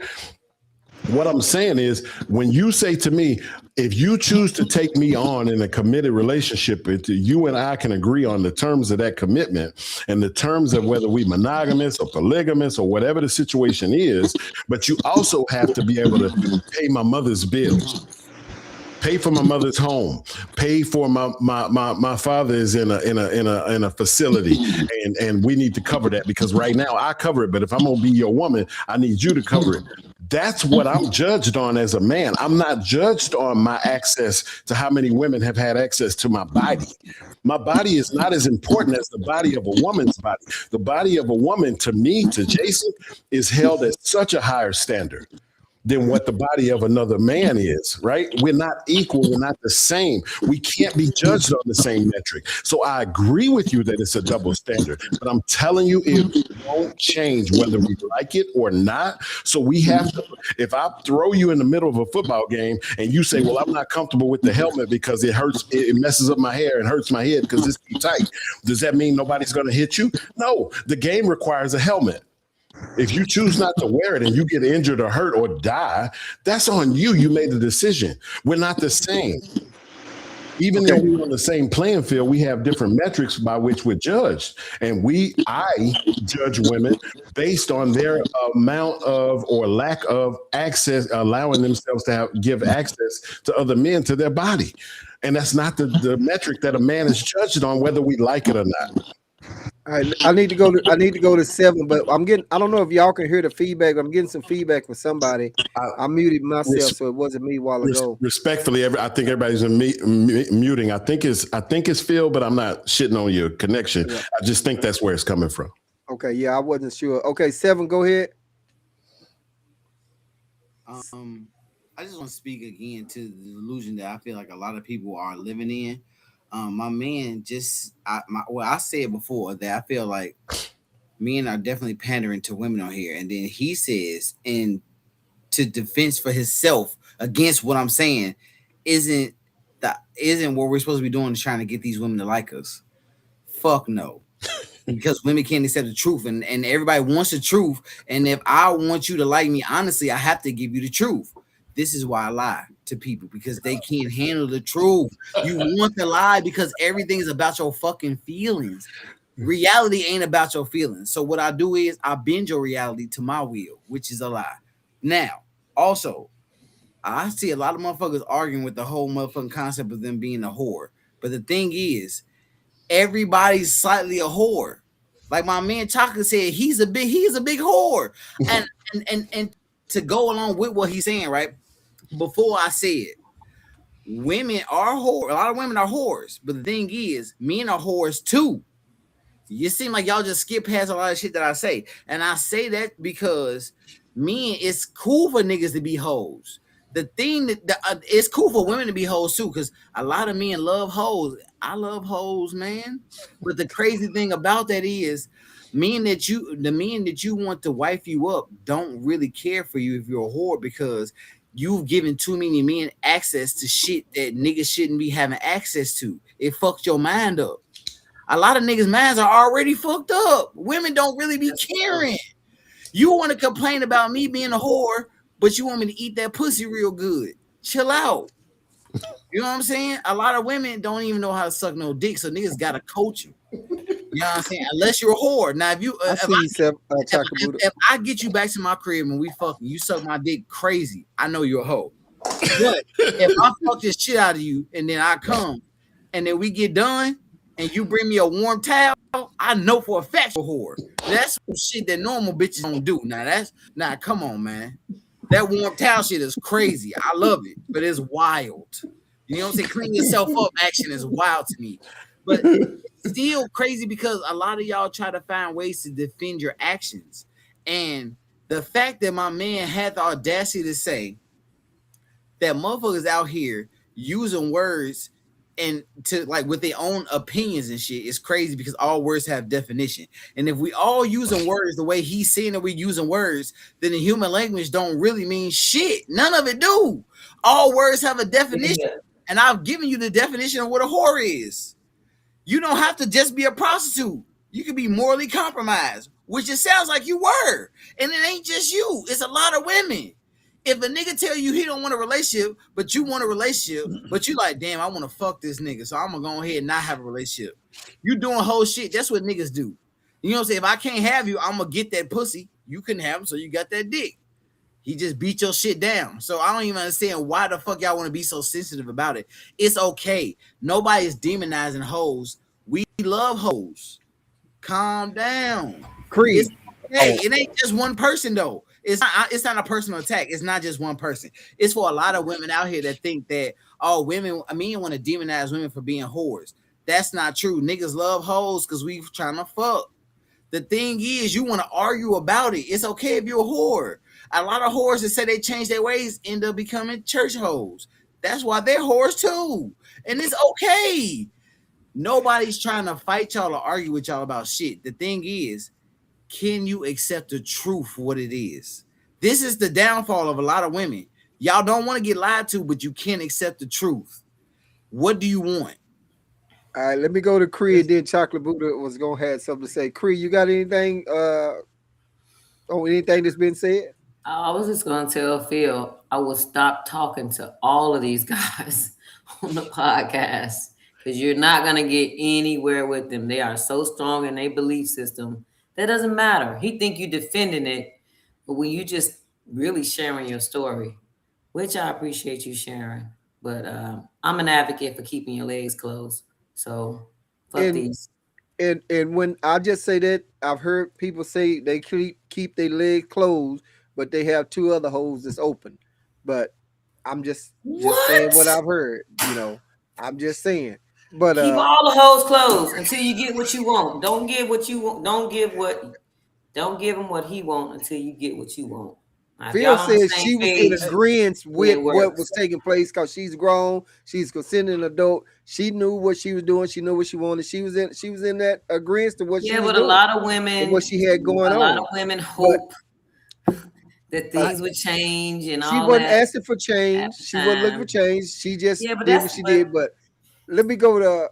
Let me let you finish. I'm sorry for cutting you off. Go ahead, Chris. You ain't sorry, friend. No, I'm not. Chocolate Buddha, go ahead. All right. It's time for pandering to the women again. So y'all ready? We ready. Come on. Number one, everybody has their right to set their parameters. Even though there are some things Jason and I don't agree on, we agree on a lot of things. And one of those things is communicating the truth and people accepting the truth. If Jason's truth is if you had paint scratched off you, he don't want you. If he tell you that, believe that shit. If somebody talks to you and think that you're only for procreation and that's all, and you shouldn't have any pleasure out of the sex, believe them motherfuckers. And it's your choice to do it. Now, for me, and this is for Chocolate Buddha right here front and center, when I see women that have the same urges and desires that I have. I see women as adults that want to find things out before they get in a relationship. Now, where Jason has told you definitively, this is his parameters, and I agree with him wholeheartedly. For me, my parameters are different. Whatever you're doing out there to become an adult and figure out yourself, that's you. Everything changes when we say we're going to be in a relationship. If you were in the strip club, if you were dancing, if you were doing the things you do, and after your time you find who you are, and that fits with my parameters of what I want, we're going to talk about how we're going to get together. And that changes when we get together. Because again, like it or not, and all the women can stop talking to me after this, it doesn't matter. Because what I want in a woman is not going to change. What I provide for my woman is not going to change. And I really don't give a shit what everybody thinks about except for that woman, because we're the ones that's locked in. And when we're talking about team, you got to be on my team. If you come on my team and you say, well, I don't want to do this, but I want you to do that, and this is a requirement of me, I'm not going to call you a name, but you cannot be on my team. I got to get Elise. She's fixing to go. If I'm doing something, and I'm going to wrap it up, and if I'm doing something that you said is out of my league, like Jason talked about me traveling and stuff, if that is not in your comfort zone and we're supposed to be a team, then we can't be a team, because I'm not going to change me. And here's my point, closing it out. I don't want to change any woman. I want every woman to be their authentic self. But when I tell you who I am and I show up at the table, number one, I want you to show up to the table so I can see what we're working with. And we either going to lock together or we're going to go separate ways. No name calling, no shaming. It is what it is. And that's all I got for y'all. All right, gotcha. Y'all, let Elise get something. She's getting ready to exit. And so I'm letting her have some closing comments before she get out. Elise, come on with it.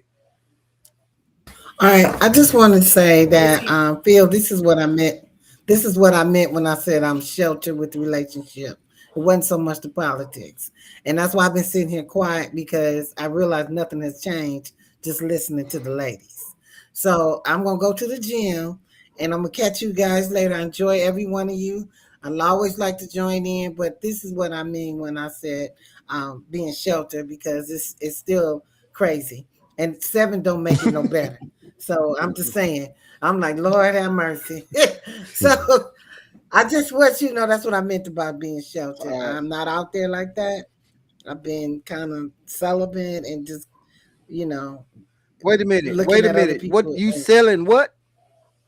She's selling big. Never mind. Oh, celibate. I said, she's selling I big. said, yeah, I'm not doing nothing right now, because again, it's like, 7 is the type of person make you don't want to. You just say, fuck it, I'm not doing shit. I'm good. This motherfucker here, this was out there.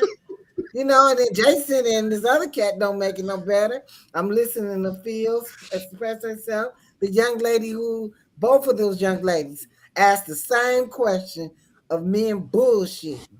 Like you said, they come in your little box, they got you, whatever, and then they don't move no further. So that's why I'm saying what I mean when I'm saying, hey, I can learn a lot from you guys. Hey, I don't have to get out there. I appreciate you coming on. I never met you, but I give you hell in the comments. You give me hell in the comments. So hey, I'll be right.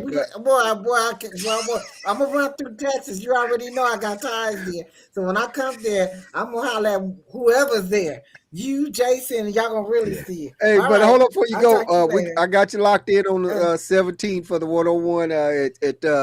I'll get with you on the time. I think it was at 6 o'clock Central Time. Okay. So I had to make. All Because I right. know some of y'all MAGA Republican, y'all get mixed up on what time is time and shit. So, but we'll see you then. I appreciate you, and we'll talk to you next time. Yeah, you set me up bringing me in the lion's den with everybody on the Handle panel. that shit. But y'all You have a did good good. one. You did good. All right. Bye. You guys take Yeah. care. Okay, guys. So, ladies are dropping off. Oh, Chocolate Buddha, go ahead.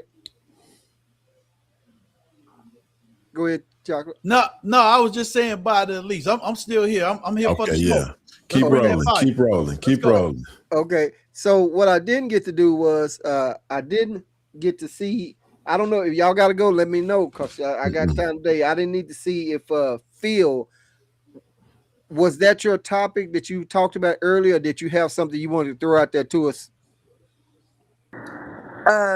No, we can go with your question. I think you said you had one more question for us. Well, I do, but before I go to mine, let me see if Chocolate Buddha had something. If he doesn't, then I'll ask mine. Chocolate Buddha, did you have something that you was throwing out there?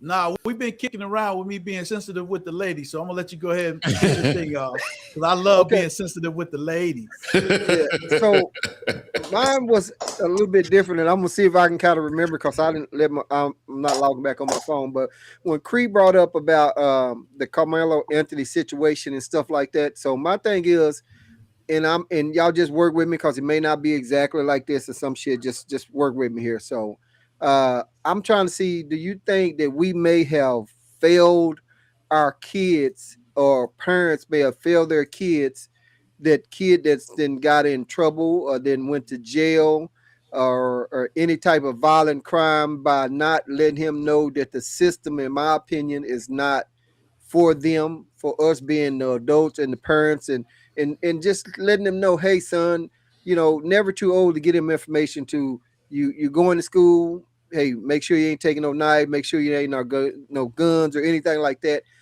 I'm trying to see if you think we may have failed. It's because it's so many. I know the system is totally against us, in my opinion.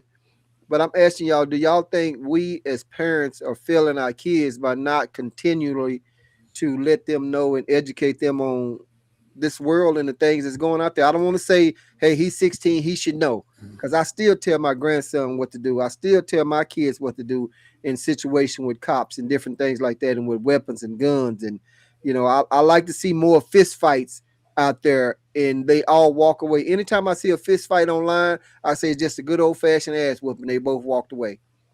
But you got all these young black kids that's coming up, and some of them are initiating the violence, and some of them are not. But I'm just asking y'all, do y'all think that we as parents are failing our kids by not continuing to educate them on the system and the things that's out there that's not for them?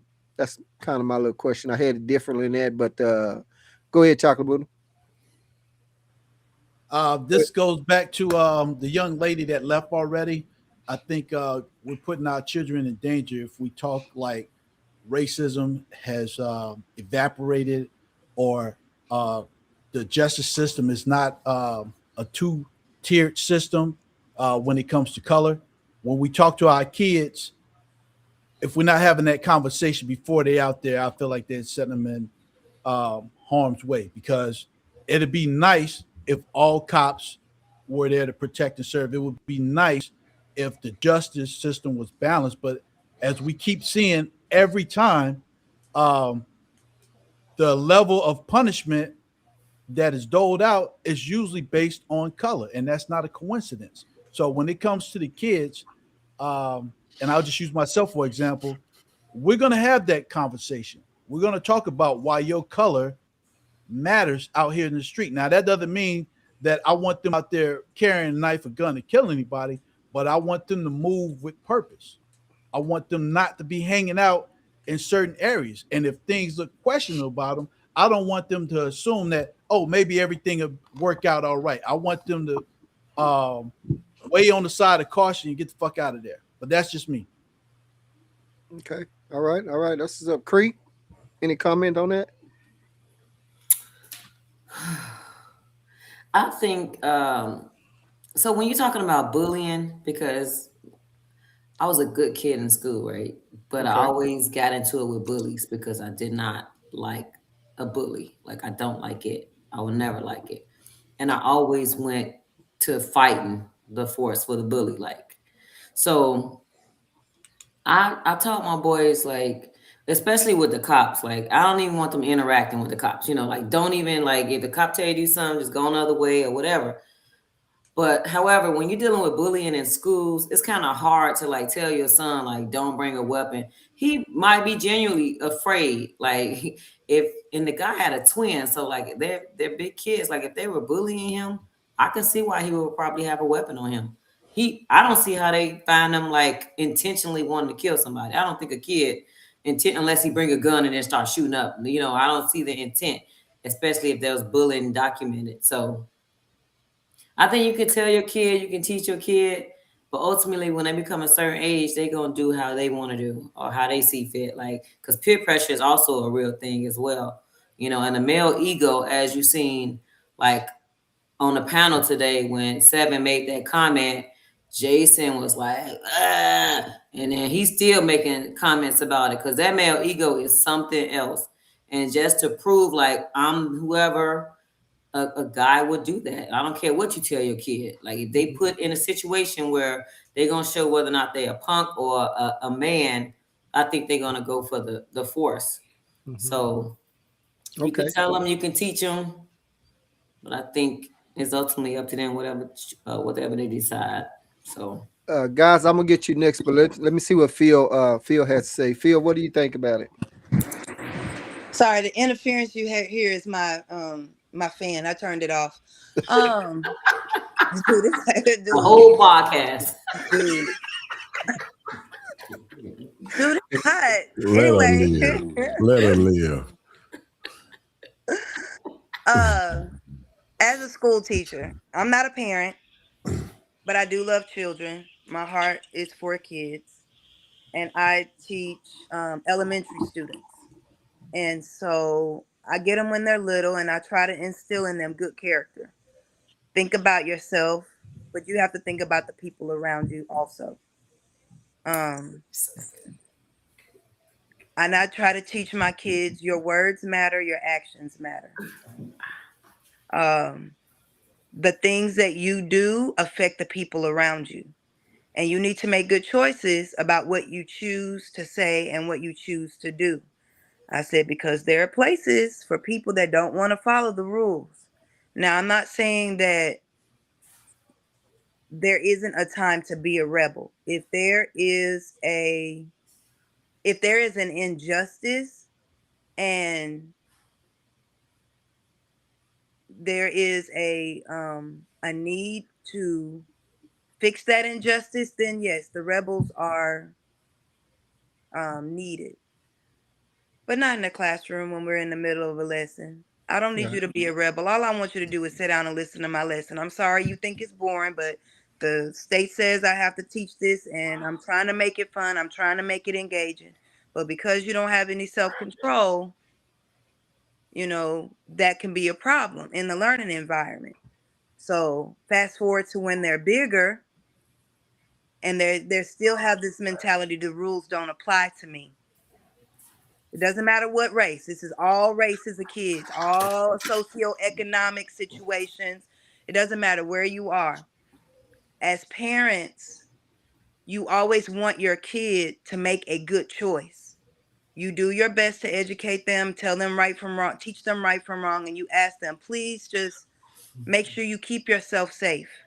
So when you send them off to school, the hope is that they come back to you the same way that they left. And a lot of times that is not the case. The kids deal with bullying. I do not like bullies, and I do not have them in my classroom. And if I catch bullies, I just cannot take it, because it is the mentality that the rules don't apply to me. I can do whatever I want. Lack of impulse control, lack of self-regulation. Ain't ADHD, ain't no daddy at home disease. I'm gonna tell you something. I have seen fathers act the same way with their kids. One of our most troubled students had a 2-parent household, Black family, and their kids did not want to follow the rules. And when I finally met up with the parents, I got you 7 next. I saw why. So it depends on. I just went to a professional development today, and it says there are parents and there are people who have kids, and there is a difference. Parents teach their kids. People that just have kids are their kids' friends. They are free range parenting. They let their kids do whatever they want to do. And so when they get into a structured classroom environment, they take what they're taught from home, good, bad, or indifferent, and they bring it into the structured classroom. And either they are following the rules or they're wreaking havoc. And so I said all of that to say, kids have free will. Kids have free will. Can you agree, 7? Give me a nod. Kids have free will. They don't have free will. So they're robots. 7 says they're robots, and they always do exactly what they're programmed to do, exactly what you tell them to do. They never make mistakes or go outside the lines, obviously. 7 getting the F. So it's you just hope that your kid makes a good choice, but at the end of the day, it's their mind, it's their body, it's their choice, and we just hope that the kids make good choices. But we just need we need good people in their lives, whether it be their parents or a mentor, that they make good choices and that they're getting the learning that they should to be positive citizens and of society. That's all we can hope for. Gotcha. All right. And I'm really not directing it toward bullying. It's been brought up a couple of times, but just trying to see if we as the parents didn't fail our kids by letting them know what society holds for them. And the cops, the judges, the situation and stuff like that. I know he said once they get to a certain age, hey, then you can't tell them no more. If they take that gun to school. Well, I know and understand that if they take that gun or if they take that knife, but sometimes they're not thinking about the consequences of that. They just don't want to see their ass get beat down on social media with the camera and everything like that and getting going viral. So letting them know that, hey, you take that knife to school if you want to. You're going to the pen. I ain't got no money. But I just want to say, so I'm not directly going right toward bullying, but let me go with 7, and then we're going to hit up with Jason. And we'll be a few more minutes, and we can let everybody get up out of here. 7, go ahead. Yo, man, listen, man. Bullying is part of the answer, because it's the fact that a lot of these niggas not getting bullied no more. Niggas don't learn their place. And when you're a man in the world, learning the physical hierarchy of things is what keeps shit in check. And it's because a lot of people don't think the fact that they can get their ass beat and killed is why a lot of people allow their job titles to let them disrespect other people. So it is definitely needed. You know what I'm saying? I just feel like a lot of people are being pussy about how people are going about doing it. Like if you a mama sitting at home talking about, so my child is getting cyberbullying, then you're retarded and that child is retarded because you could just turn the fucking computer off. What the fuck are you doing? But that type of bullying is not the same as you getting pushed around at school. Even that'll teach you courage if you teach your child how to motherfucking respond accurately. A lot of people are turning their kids into active pussies. Then y'all want to talk about there's no need for rebels. And I hear a lot of people say shit like that, but the funny thing is a lot of people feel like there's no need for rebels until we need rebels.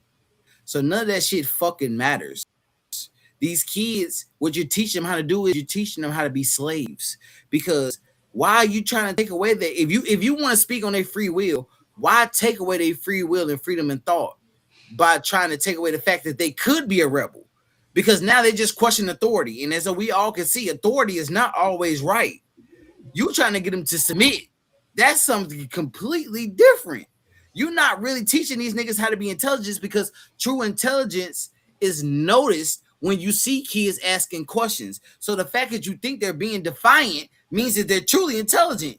You just trying to get them to be stupid. That's all that is. You just want them to be like, yes, ma'am, or yes, sir. No. That's not how that works. And then you want to ask me if I think that kids have free will or some weird shit like that. Yeah, they could, but I don't really want to give it to them because they're children. And if you give children free will, these niggas will be eating fucking candy bars for dinner. Fuck, that's not my place as a parent. I need to control these niggas. Just like a lot of women need to be controlled because a lot of women are like children. This is not, wait. This is not a joke though. This is for real. A lot of women are like children. There are a lot of men like children too. But the thing is, can you beat their ass?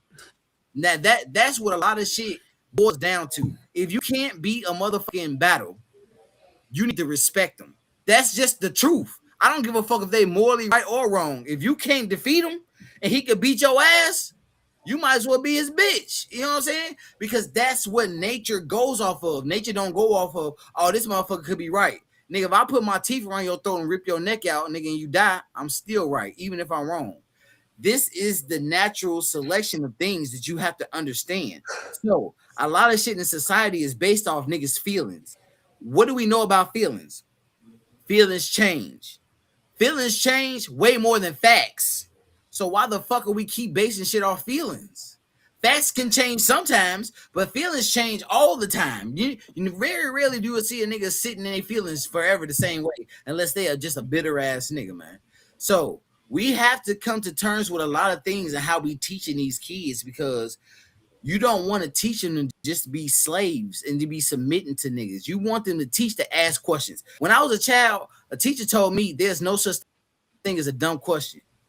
And if you let this on your mind, it makes sense, but it's absolutely fucking retarded, because I've heard some dumbass questions out here. You know what I'm saying?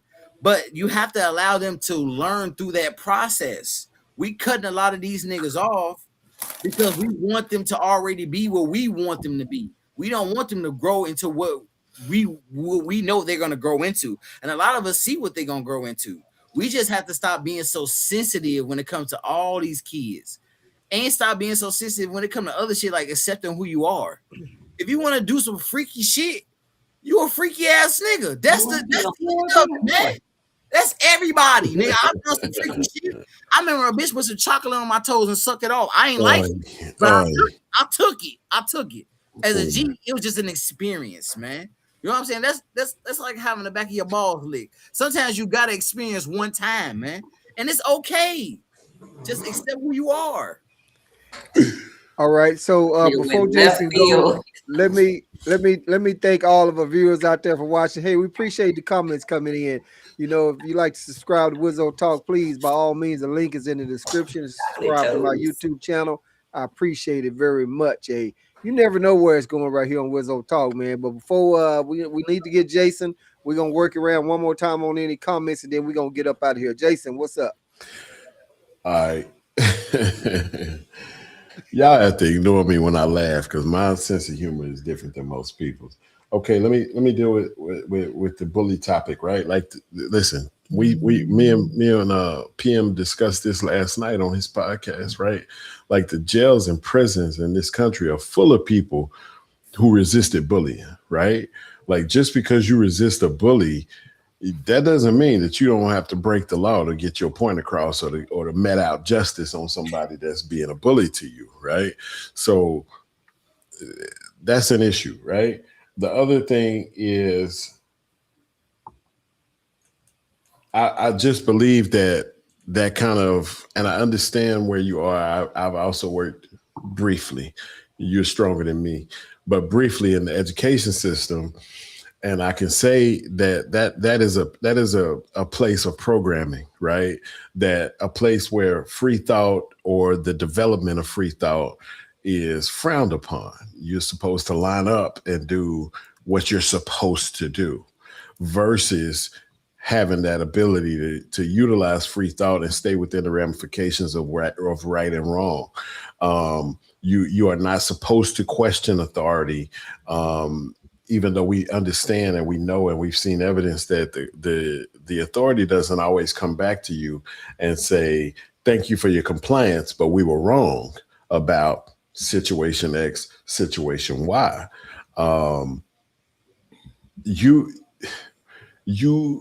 have to the world, that the people that run the world are people that were not necessarily rule followers, right?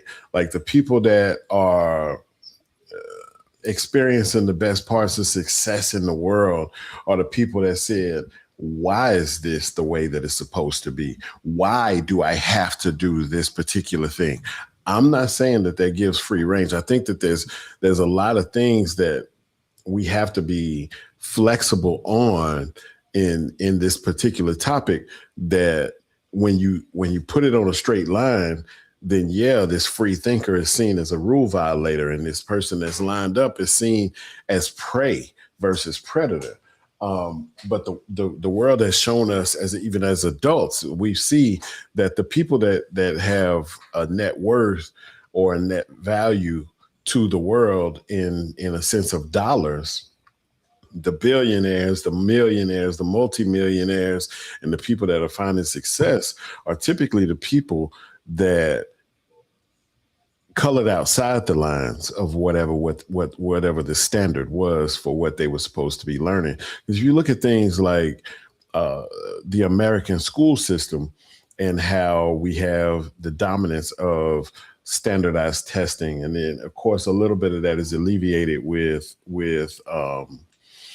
charter schools and things like that. But when you look at things like standardized testing and you look at the bulk of what you're taught that, okay, from this point in this time, when that bell rings, here's how you respond. When that bell rings, now it's time for lunch. When that bell rings, now you can go to the restroom. When that bell rings, now it's time for recess. When that bell rings, and then what happens? You get in a rank and file job that doesn't require any creativity. And when that bell rings, it's time to go outside to the gut truck or the lunch truck. Or when that horn blows, it's time for you to clock in. When that horn blows, it's time for you to clock out. I think that we limit the kids in that fashion. And so I think that there's more and there's different points of view that we need to take in that particular conversation that I don't think we can get here tonight, because that wasn't the full topic. So I'm not going to go in any deeper on that. But I'm also going to deal with the two-parent household situation that was spoken about versus the single parent household.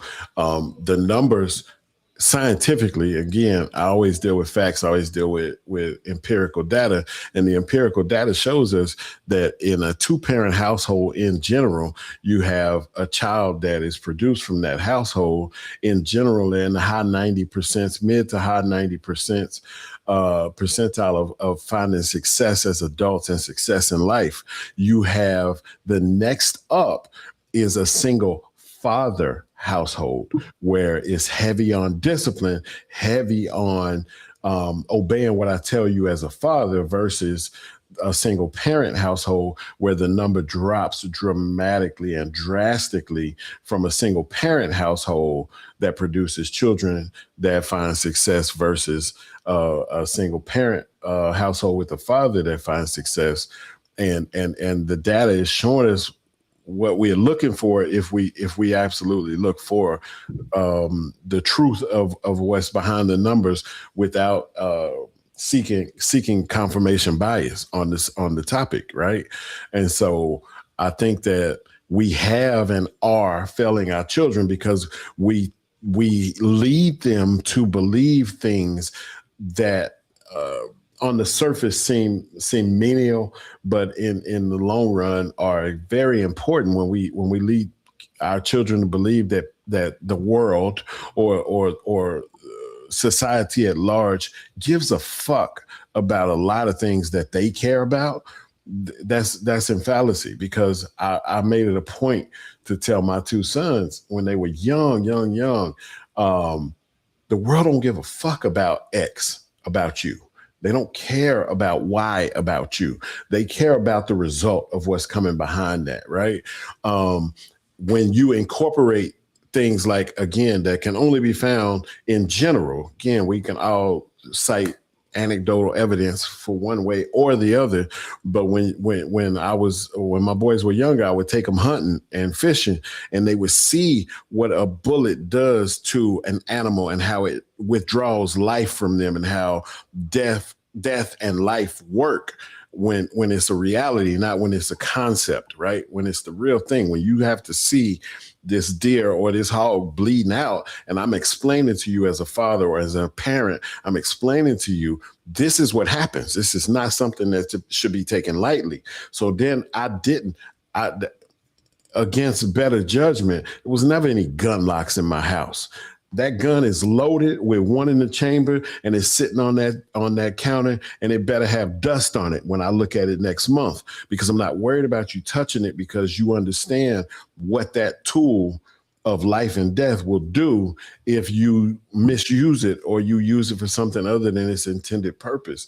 And so if you're not giving children, if we're not giving them those type of real world scenarios and examples, and if we're not giving them the emotional and spiritual examples that are just as intense, then of course you have maladapted adults that don't understand how to move about the cabin, when we talk about the cabin being just our society, right? So now you have Karens and Kevins and oh, the world is picking on me because I did X and Y and they should have just let me go. It's not a big deal, when it is a big deal. There's rules in the world. So I think that it's much more, it's less finite than we're talking about it here today. So I think there's a lot more opinions that need to be had on both sides about both aspects of it. But do I think, in the general answer of the question, do I think that we as parents have failed or are failing? And that's in general, because I don't think I failed my own. I don't think that other people have. And you get what I'm saying? Yeah. I think in general, we failing because we're not telling them the truth. We're not showing them, we're not giving them the tools and the abilities to develop the skills and the thought processes that they would need to be creative and break out of that matrix of what society tells us that we have to be. Because society tells you go to work, clock in, clock out, and be great, perform well at work, and one day maybe you make supervisor. I want that kid that says, you know what, this is what my company does, and if I continue here, I'll have a good retirement and a pension or 401k. But if I just break away and do my own thing, maybe I can do this, even though it's never been done before. Maybe I can do that. That's where innovation comes from. Innovation comes from children who break away from that standard, that norm of what we say is staying in between those lines. But that's just my opinion on the answer on the question. Gotcha. Okay. Let's see if Chocolate Buddha, Phil have any last questions along with what's been said, and if not, we get some closing comments because everybody been dropping off like flies. We've been going about 3 hours, but that time been flying. Phil, you have any thing to say before we get to some closing comments about what's been said so far? I do, but I don't want to extend it too long. There was something that I'll have to respectfully disagree with some of what Jason said, but there are kids crave structure. That is a scientific fact. There's a bunch of research behind it. Kids crave structure. And if you have structure in the home, if you have structure in school, if you have structure in society, the idea is that they'll be well-rounded people. And I did say in my statement that rebels are needed when there are injustices. If there's something that's not fair, then people need to speak out about it. But there's no injustice in my classroom when I just need you to sit down and listen to my lesson. The injustice comes from the students being disruptive and keeping the other students from learning. That's the injustice. So that's a whole nother topic. I do feel like some parents do fail their children by not providing discipline and structure at home, because when they come to school, they don't know how to act with the other students. All of my focus as the teacher is on that student because they're unregulated. They don't know how to just sit down. I don't mind you being fidgety. I can work with that. But when you're being a disruption and you're keeping other people from learning, that's the problem. That's the problem I have. So I got you. And you're not prolonging it. I'm just looking out for you guys for it's time because I got some time. But Right. I got time. go ahead, Chocolate Buddha. Yeah, I got time today. I got time to placate to the women again. That's what I'm about to fucking do. Because I feel that discipline is not just necessary for kids to know how to act, but discipline also inspires learning. Now, I agree with Jason when he said some of the school protocol is pretty much making robots to fill a spot in the workplace. But that's taken away from teachers that allow students to ask why and actually dream about having their own business. So that's the point I'm coming from, and I'm bringing it from my own personal experience. I had teachers that wanted me to line up without question, to draw without question, to write without question. But I also had some teachers that inspired me. When I asked a question, they would actually ask me why was the question important to me and let me expound upon it. They let me dream. And the only way I was able to do that is because this same teacher demanded respect in the classroom. Now, this is a time, I'm telling on myself, from the 1900s, where a teacher can either get that ass or your mama could come to school and get that ass, which happened to me a couple of times. I wasn't a bad kid, but just like everybody else, if you let me have parameters, I'm going to push those parameters. And my mom would push that stick to my ass and get me right. So the teacher didn't have to worry about getting me. All she had to do is mention my mama. Now that helped me become not just a better student, but a better learner because of that. And one of the things that I saw that happened in school was when they took out special education and they forced everybody into the same class, no matter what their education level was. And the first thing I noticed was that the teachers were forced to try to deal with kids that they had no experience with, and other students like me that's trying to learn what the fuck am I supposed to be learning, just couldn't get it. So when we talk about that discipline, and this comes back to the neighborhood, when we had discipline in the neighborhood, even with the gangs, if you look at the gangs, and I'm not trying to say gang life is good, but when we had rules and regulations in the gang life, things like shooting at the school or shooting the mama or stuff like that was agreed upon a limit, and there were parameters on that. If you went out of that line, you might come up missing. Now, everybody can get it. Everybody can get shot up. There's no area like, and I'm talking about Chicago in general, there's no area where you're safe at because everybody's doing their own thing. And it comes back to what was the discipline level. Back in the day for gang life, you had discipline. You had levels to this shit. In school, there was discipline. There were repercussions for you acting out, acting bad, whether you had one parent or two parents at the home. For me, I came from a single parent home with 8 kids and a mama that whooped everybody ass and didn't get tired. So my teachers didn't have problems because my mama was the problem. And a lot of the kids that I grew up with in the poor neighborhood that we grew up with, their parents came from the same adage of don't go embarrass me at school. Later on, and when I became an adult assistant in the schools, I couldn't believe how these kids would talk to adults. Yeah. And to me, that's where the problem is. And yes, we do have people that's in prison that have been protectors, that have been doing the right thing. And that's a whole nother topic we can have because we definitely going to talk about color and that in there. But we also have a lot of kids that just couldn't get right from fucking first grade. And it wasn't a far stretch that they went from bad boy school to the prison. And unfortunately, some of those are my brothers and a sister. So when we talk about that school, I still think we need to give these teachers assistance to get some type of balance and structure. Because number one, it's hard enough teaching all kind of kids from different backgrounds. But number two, and correct me if I'm wrong, teachers don't make no kind of money. Mm-hmm. Teachers are having it hard. I think they should be getting paid a lot more. And again, that's another story we can have.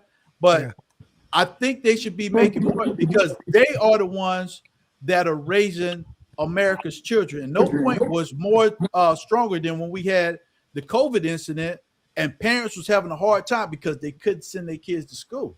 Guess what? School is like the daycare for a lot of parents.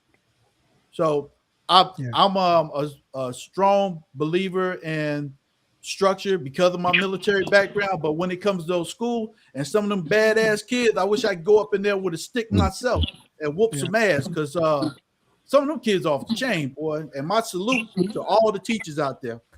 Right. Hey, Chocolate Buddha, Phil was on a podcast I had with the teachers here a while back. And I think we may have talked about we talked about a whole lot of stuff, but that also was a good topic, because I think I had just all teachers on that podcast besides myself.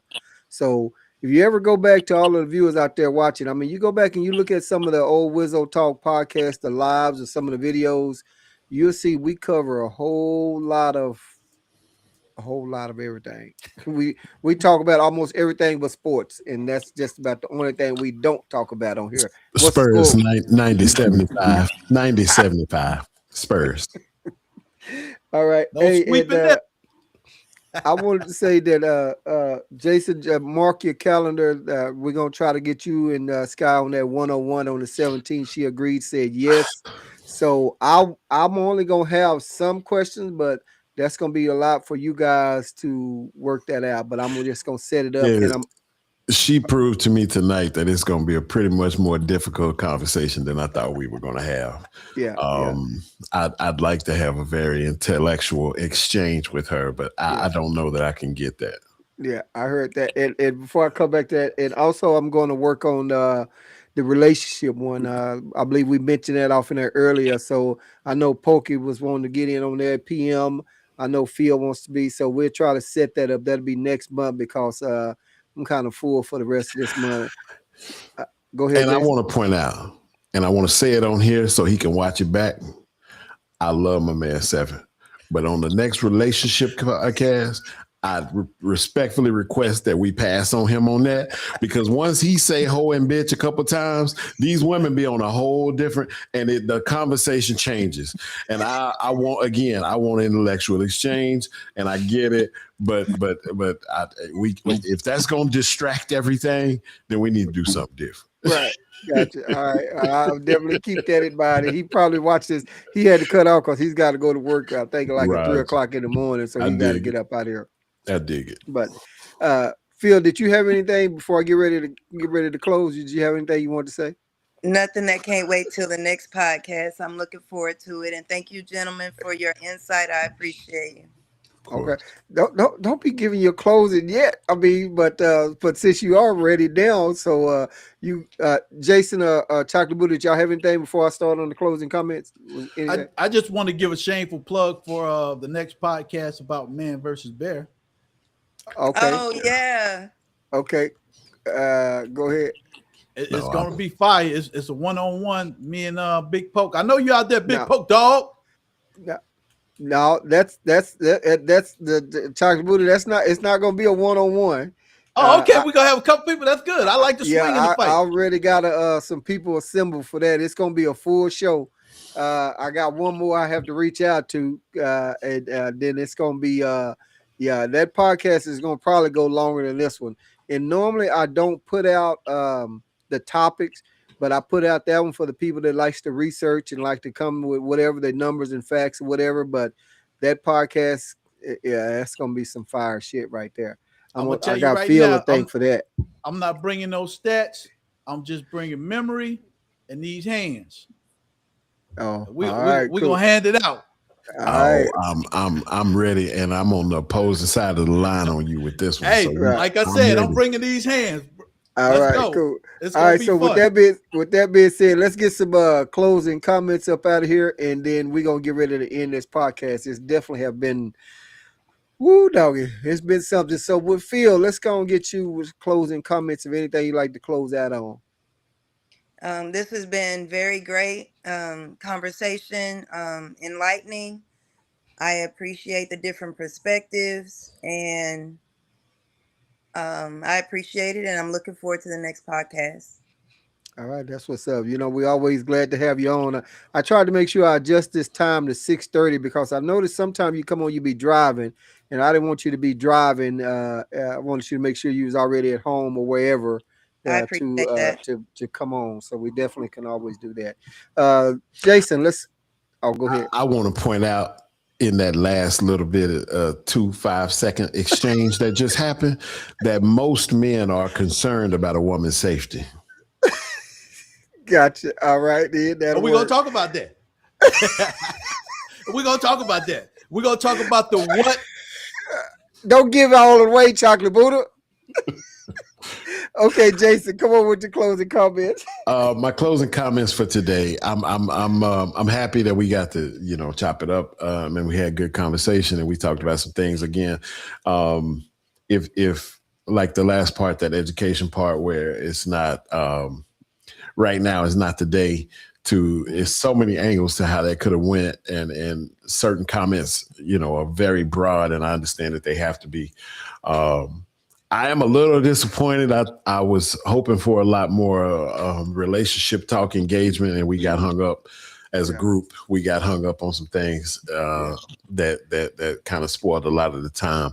But I always enjoy my time on this podcast. I'm always available when I can be, and I'm gonna dip in when you have me. And I want to say thank you, and I appreciate everybody that was involved in.